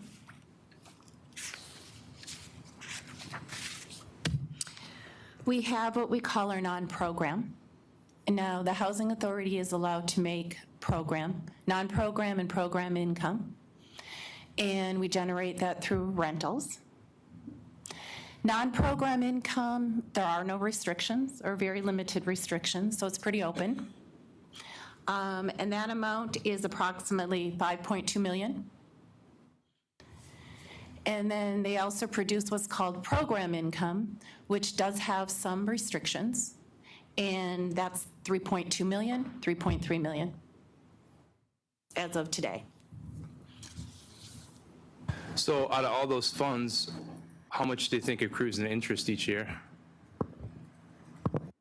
I'd like to get back to you on that. Okay. The interest rate has changed a lot over the last couple of years. Okay, so what I'm getting at is last time we had this conversation with the CFO, he assured us that this project could be funded each and every year simply with the interest that accrues in these accounts. So if it's a matter of affording, who can afford it better? The housing authority with their interest or tribal support from a casino? If you're asking my opinion, I will tell you that it can be funded through NAHASDA. That's through restricted funds, and that's where I would fund the program.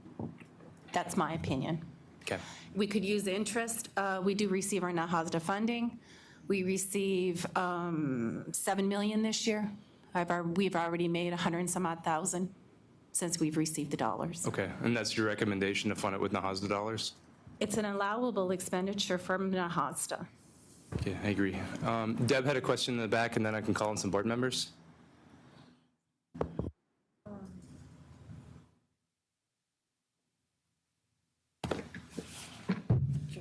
Oh, absolutely. I'm sorry. So when this project came about, it was posed to us that it was going to be layered with BIA money, tribal revenue, and some program, some money from housing, whether it be non-program or NAHASDA money. So has that changed? So I never stated that, and if that was the intent, housing dollars haven't paid for any of it thus far, but I never expressed that at all. When we initially were going to make this project a reality, it was going to be tribal support, but things obviously have changed with tribal support, right? We're trying to be smarter with those dollars. So then it Hold on was one tribal second. support. It's tribal support, but moving forward, we're trying to identify everything that's paid with tribal support that could be paid with housing dollars, that could be paid with health dollars to save those dollars for things like casino renovation. So that was never expressed by me. I think that was expressed by me. It was a conversation that we had at a BOC level where there's a potential to layer some BIA funding in to cover the ACFS direct service worker. As we were making conversation, it wasn't, and I think we talked about it in the early planning stages as well, but it was never committed. It was just a conversation. Okay, Isaac? Hey, so how much is the annual rents? How much do we receive on an annual basis? Does anybody know right offhand? From where? Like, what, are you talking NAHASDA? Well, if you have homes and apartments and whatever, right? You see rent dollars. How much is it annually? I honestly don't know off the top of my Okay. head. I didn't bring my finance. And Could you also tell me how much it is, how much we don't receive from people that don't pay us? I mean, we're getting into this, and I think it could be an easy solution if we just made our people that aren't paying their rents pay their rents. What bothers me about the homeless shelter, the first part of your presentation, was you want to use the homeless shelter to get tribe's tax credits to build an apartment complex, but yet you don't want to fund the facility. That's a little alarming to me. That's why I voted not to table the resolution on Monday. Because a home's a home, right? You're the housing authority. You're providing them a temporary home. I yield. Okay, Lana, Aaron? Yeah, so, you know, there was a couple comments made that perked my ear, you know, to fund this yearly. I think that there could be a better plan coming forward other than just to say, you know, the housing has to come up with $800,000 a year. And I'm not sure how that works because I'm not the CFO, but couldn't we combine what we could get from community health, what we could get from third-party revenue, what we can get from ACFS, and get what we can get from housing, and take those four coffers right there and split it up amongst all of those, so it's the $800,000 is not coming from housing. We already know $100,000 is coming from ACFS for those vouchers. There's got to be a component for healthy community living that maybe community health can come up with, and then a component of some kind of health for third-party billing, or third-party, so that we're not just asking, because one way or another, we got to figure out how we're going to fund it. It's there, we got to do it, it is good for the community, and that's the avenue we're going down. So I just think better thinking when it comes to somebody to, each one can put towards this and then do it, and then if we have to do any kind of travel support, but we're at a hardship right now with that.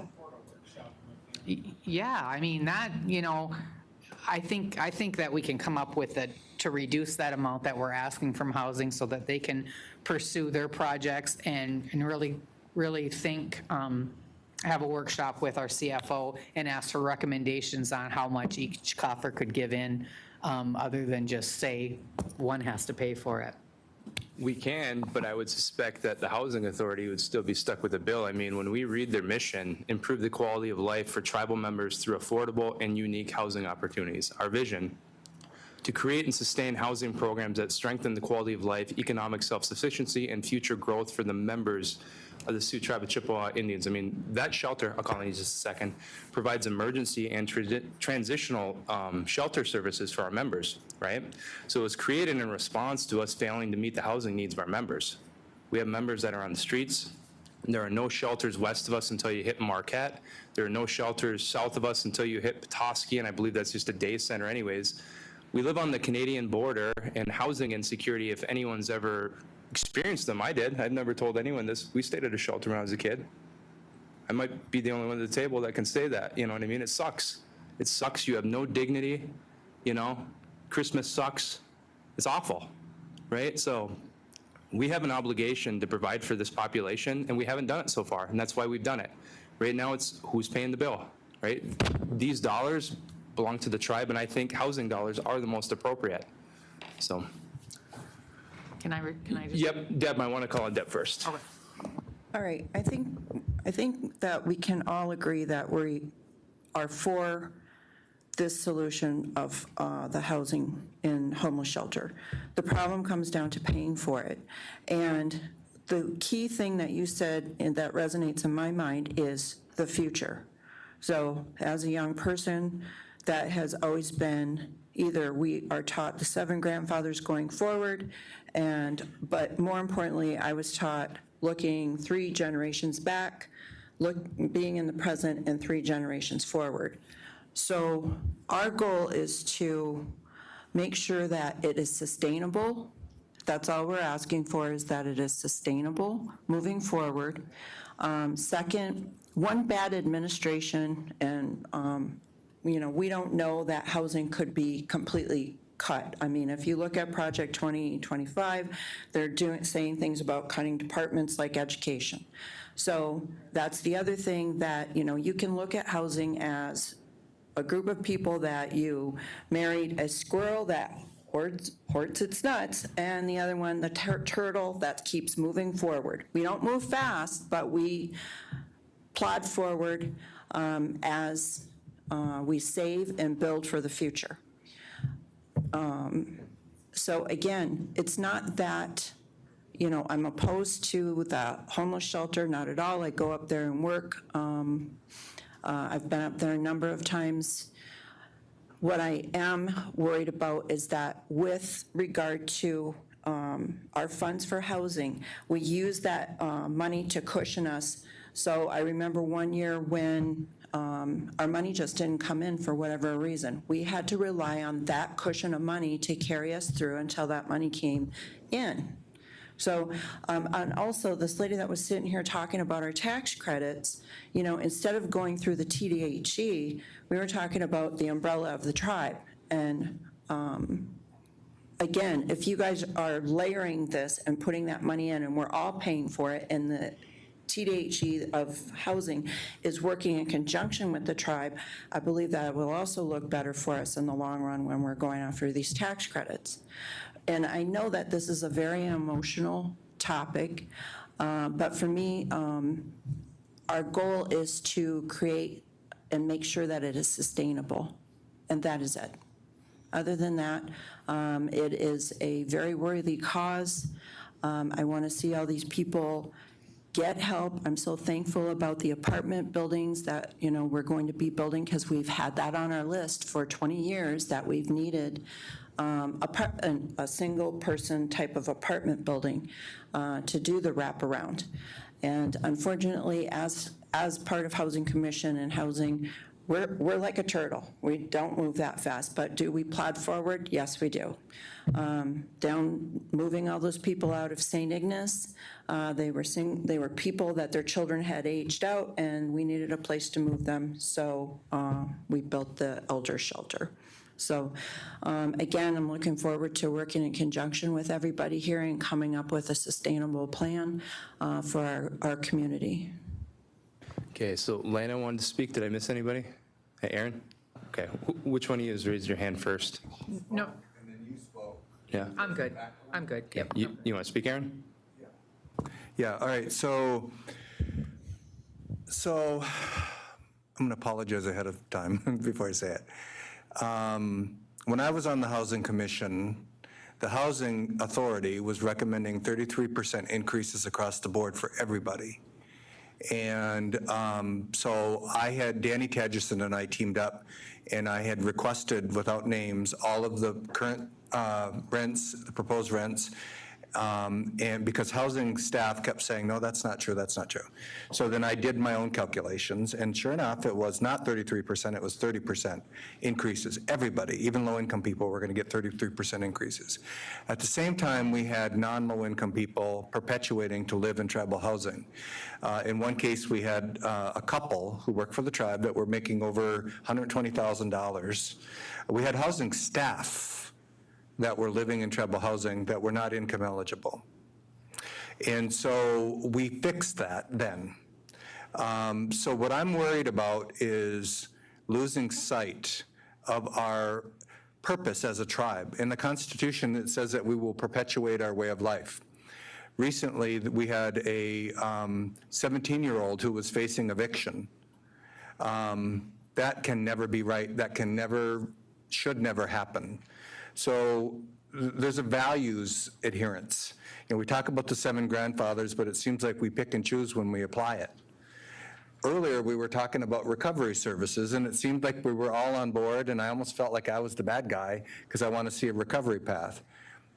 If you understand continuum of care, this is again why we need people that are qualified to weigh in on this. Continuum of care and the pathology of addiction, you start from some point. And when somebody is homeless and they have an addiction problem and we don't have anything for them, it's going to get a hell of a lot worse before they will qualify and get cleansed or cleaned up as an applicant so they qualify for traditional housing in our tribe. They won't qualify downtown. And so it's funny because just a few minutes ago we were talking about our concern for recovery services, but in this case it seems like there's more concern about what it's going to cost. So I say that this is your purpose, and if there's a mission change or there's a value change in what your purpose is as the TDHE, then maybe the tribe should be the TDHE.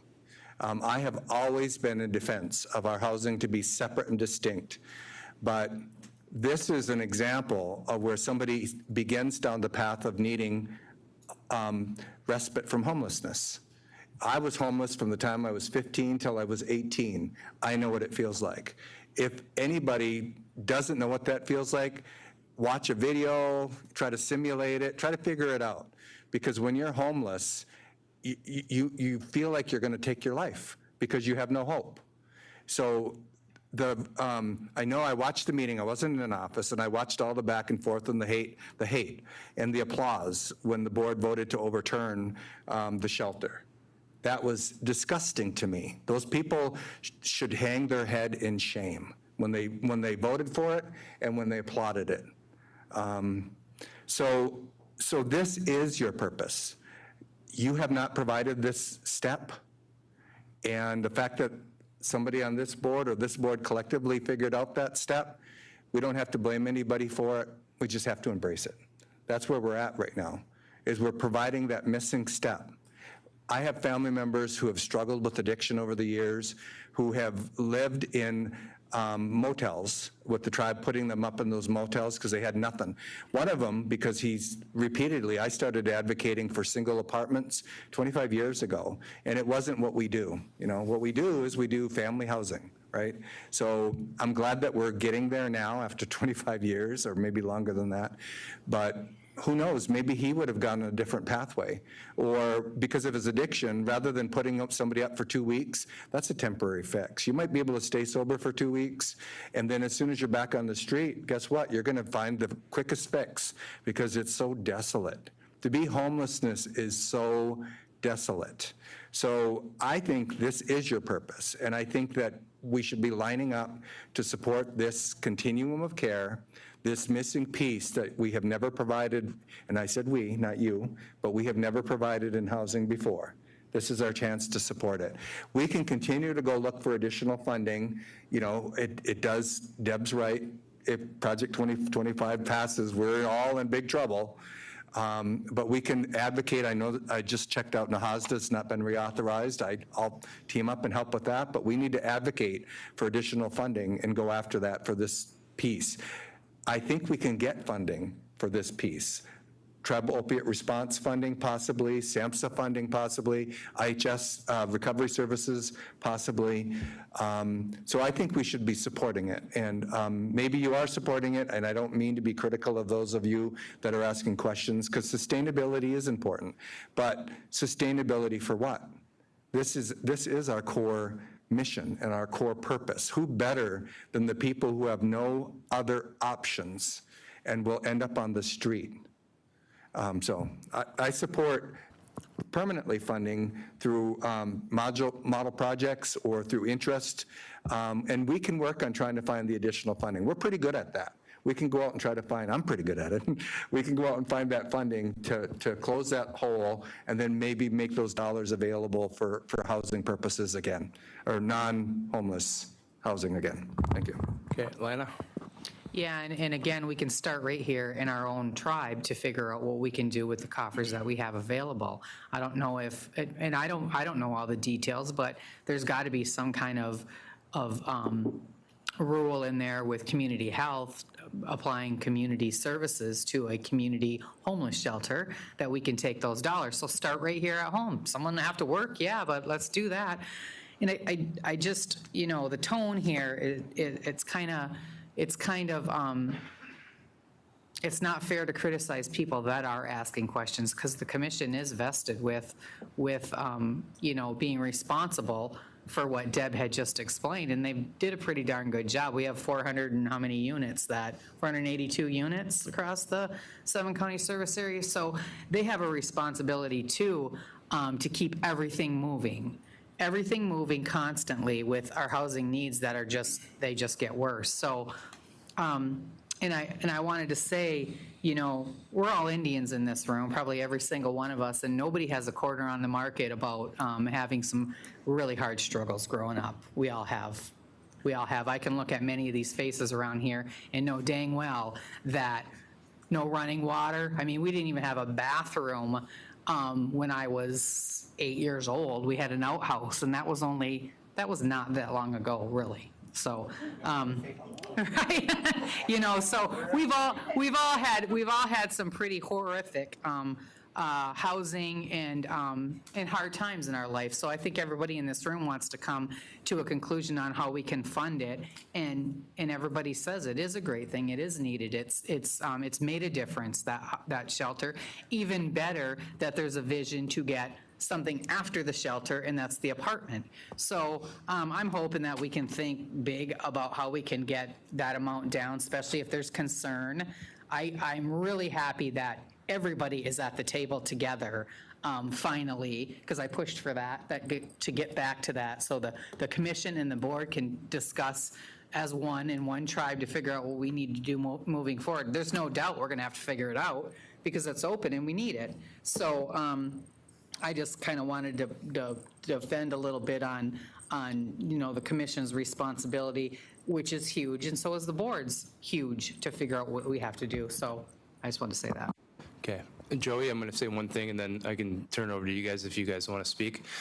So 7 generations, sustainability, paying for it with the interest alone, 100%, that's about as sustainable as it gets. If you have so much money that you can pay for it with the interest alone, that is the very definition of sustainable. It is. We've talked to our CFO. He's told us how much it costs to operate. He's told us how much interest that we accrue, right? That's a fact. Annie, you work for the Housing Authority. You're on the Housing Commission. You manage the homeless shelter. You're probably more qualified to speak on this than anyone else in the room, much more so than I am. What are your thoughts? I'm 100% supportive of the Housing Authority taking the cost of the homeless shelter. We're already, as a commissioner, we're already giving ACFS a subrecipient agreement to pay for the vouchers for the hotels. We're looking at doing a permanent supportive housing project, and why wouldn't we do that second step? It only makes sense. I myself, like everybody else, have experienced homelessness from the time I was 23 to 25 with 2 kids in a city area. A lot of our membership, I call them my tribal family members because that's what they are. The people that our tribal relatives that I talked to that lived at the homeless shelter, I could trace back relatives. We're all related. The conversations that we've had all afternoon in regards to the Housing Authority, it's the same population of people. So not helping them in one spot, but helping them in others is just asinine, in my opinion. It kind of makes me sick that it has come down to money. I commend you, Austin, for bringing this project forward. I've always been in support of it since I worked at the Housing Authority, and I was for tabling the resolution only so we could have this discussion and end the unnecessary conversation of who's going to foot the bill. There's lots of scenarios that we could come up with, but again, it fits perfect in the housing realm. And that's my opinion. And I'll just end it with this, and I'll turn it over to whoever wants to speak. If you're coming forward talking about funding businesses like car washes, you can afford this. Plain and simple. Okay. Tyler, Joey, whoever wants to speak. I mean, I feel like everybody knows my stance on this. I'm support you 100% on this, Chairman Lowe's. I was right there by your side advocating for this. It makes total sense, and homelessness and having a homeless shelter is part of the continuity of housing. So we can't just address having a house without having the intermediary needs met as well in between, and that is like longer term housing as well. We need to get that in place as well in the future. So what I would say is I'm supportive of this. It's not in my unit, but it supports our people, so it has nothing to do with that. I think we fully need to make sure that we have these services available for our members who are living on our homelands. And right now, it makes sense to have it in the Sioux, to have a large homeless shelter in the Sioux, because what we have there is optimal, and it's meeting the needs of families, and it's keeping families together. I think that's the most important thing to note. And that's one of the things that we pitched when we're advocating to this to the state of Michigan, is that by keeping these families together, the state is saving thousands of dollars by not putting these children through systems that they don't have to go through. By keeping family together in one unit and addressing the family as a whole, that is the most important thing that we can do. And that also stems off, as you just mentioned, that also stems off other issues that may arise, such as substance use disorder, alcohol use disorder, and other mental health issues that are associated with that, the perpetuation of homelessness and not having a job and lacking resources. We know all those things are interconnected. It's a basic public health thing. So I'm going to continue to support this 100%. And by doing that, I'm one of the board members that is going to continue to advocate to the state of Michigan and to the federal government to continue to support us. And if we're worried about where the funding is coming from, I would encourage the rest of the board to also be advocating with us. Reach out to your local representatives if you don't already have a relationship with them, just to get those votes. That's the most important thing, is to explain this thing to the people who are in charge of the purse strings. And am I asking to be reliant on the government? Absolutely not. But what I am asking to do is for our government to meet our needs and the treaty obligations. And part of that is to be able to live off the land. And if they're not going to allow us to live off the land the way it was intended, they have to meet the modern reality that we live in. And that's funding systems and places like this. So again, I would encourage the rest of the board, join us, advocate. It's, once you get used to it, you understand, you start knowing these people, they recognize you. They invite you to events, and every chance you get, you should talk to them. It doesn't matter if they're red or blue or green. The point is, as a tribal leader, is we need to be neutral and we need to get along with everybody. We can disagree with one thing that somebody else is saying, but 90% of their policy is supportive of us. I think we can build a relationship. Enough of the I hate this person because they disagree with this view of the tribe. Yeah, it could be detrimental to our environment, some of these things, but they're also supporting us in other areas. So we have to recognize that, and we have to do our jobs as elected leaders. We're all elected leaders, and we need to start acting that way and do these advocacy events as often as possible. That is our primary job duty, not passing 20-cent budget amendments in a board meeting. Yield. All right, thanks. Great stuff. Sounds like we're all on the same table, and I should have made that clear earlier. There's no argument it fits our mission through Tribe Housing Authority. It absolutely does. I've said that at our meeting. They've said it as well. That is not by any means, where we're coming from whatsoever. So I hope that needs to be understood. We understand it fits our mission. It is part of our mission. The reason I tabled this Monday, which I would have done in any board I sat on where I was handed an $800,000 bill, and this could be my own fault for not coming to a combined meeting beforehand.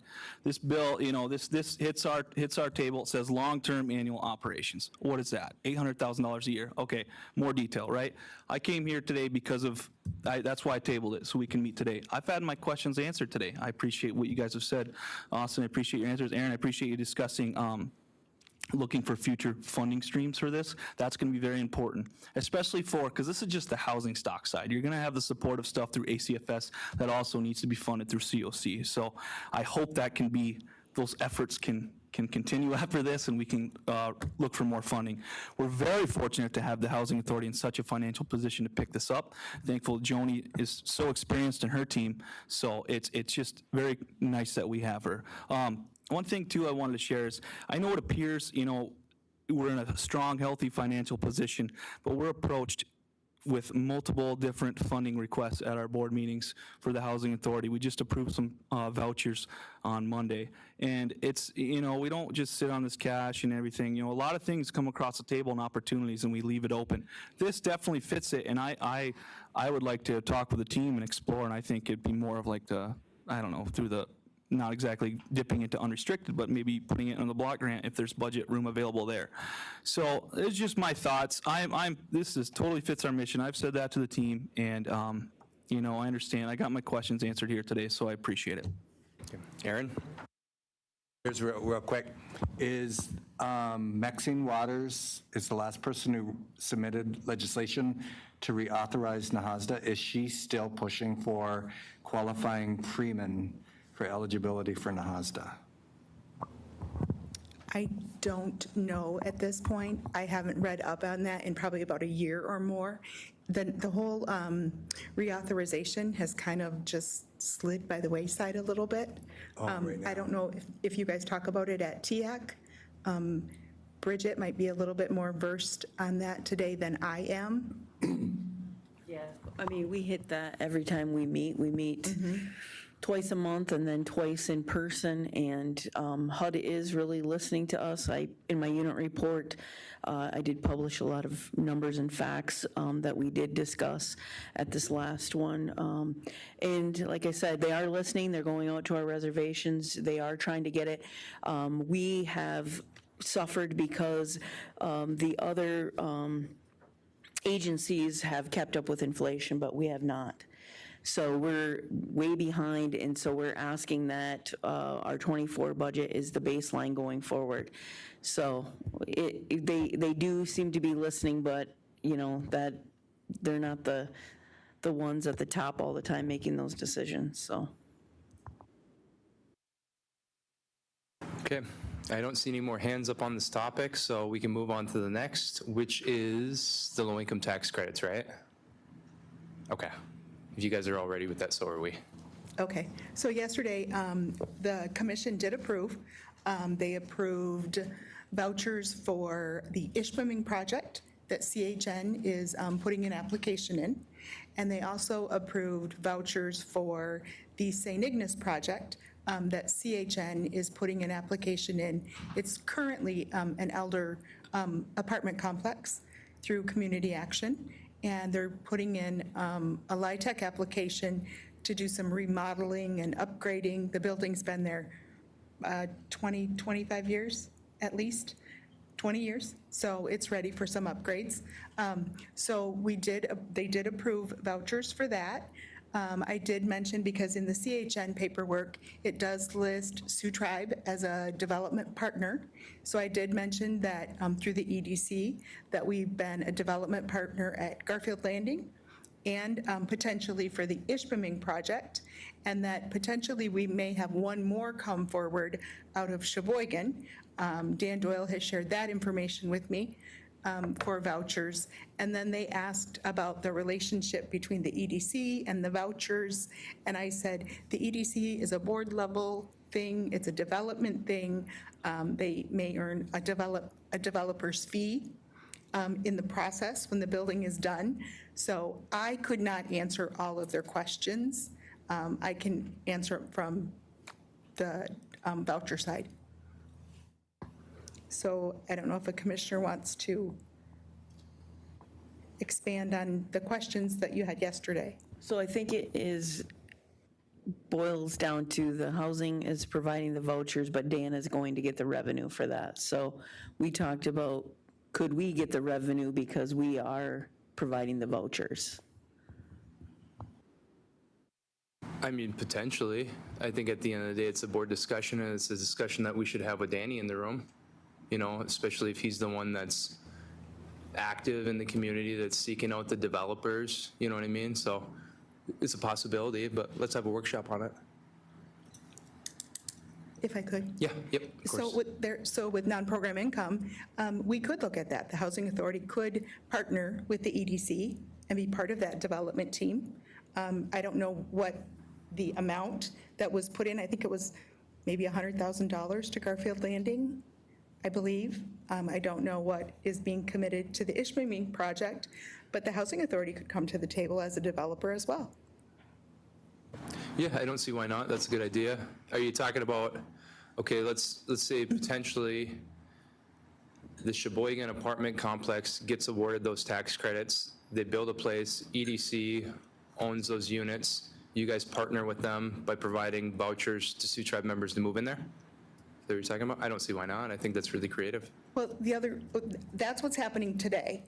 But I'm saying with that non-program income funding that the Housing Authority has, is we could also partner with the EDC. Say the tribe decides to put in $200,000. Maybe 100 comes from EDC, 100 comes from the Housing Authority, and from the Housing Authority's developer fee, maybe that's how we fund those vouchers. We just think a little bit outside the box on future projects. Yep, I agree. That could work. One other thing that we were concerned with a little bit is these projects, the rent in them is pretty high in some of these units, so that is a reason that we have to give those vouchers. I don't know if you have any of that specific information, but some of those units were pretty hefty, even though we're, getting units to provide housing, but some of them were pretty expensive. Some of the units are $800, $900, $1,000 a month. They are pretty high. And when you look at, they use area median income. So within your county, we use national median income from HUD, which is much higher. And even the rents that we charge are not that high. So they have to be subsidized. There's no way our members could ever afford that on, 60% of area median income. No, I think that those are really creative solutions that you're proposing.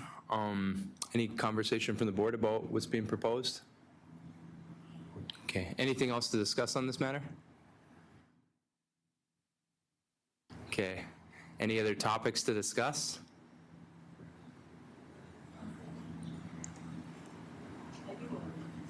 Go ahead. Just because we're talking about housing. So, on our St. Agnes housing project for ARPA money, we met with the engineers last week, and whatever parcel that we choose is going to be about $4.5 million in infrastructure. So we're not going to have a whole lot of money left to build houses. So if we're talking about having extra ARPA money that we can throw at it, because we know with housing, we can get grants to build houses, but finding the money for infrastructure. So like I said, we looked at both parcels to see maybe where we could go cheaper, but both of them are about $4.5 million. So I'm just wanted to mention that. Nope, it's a good option. And next week when we meet with Bob to discuss ARPA, how much he projects is going to be left over, we can figure out how we're going to carve it up. Okay. Dare I say workshop adjourned? All right, workshop adjourned. Thank you, everybody. Appreciate it.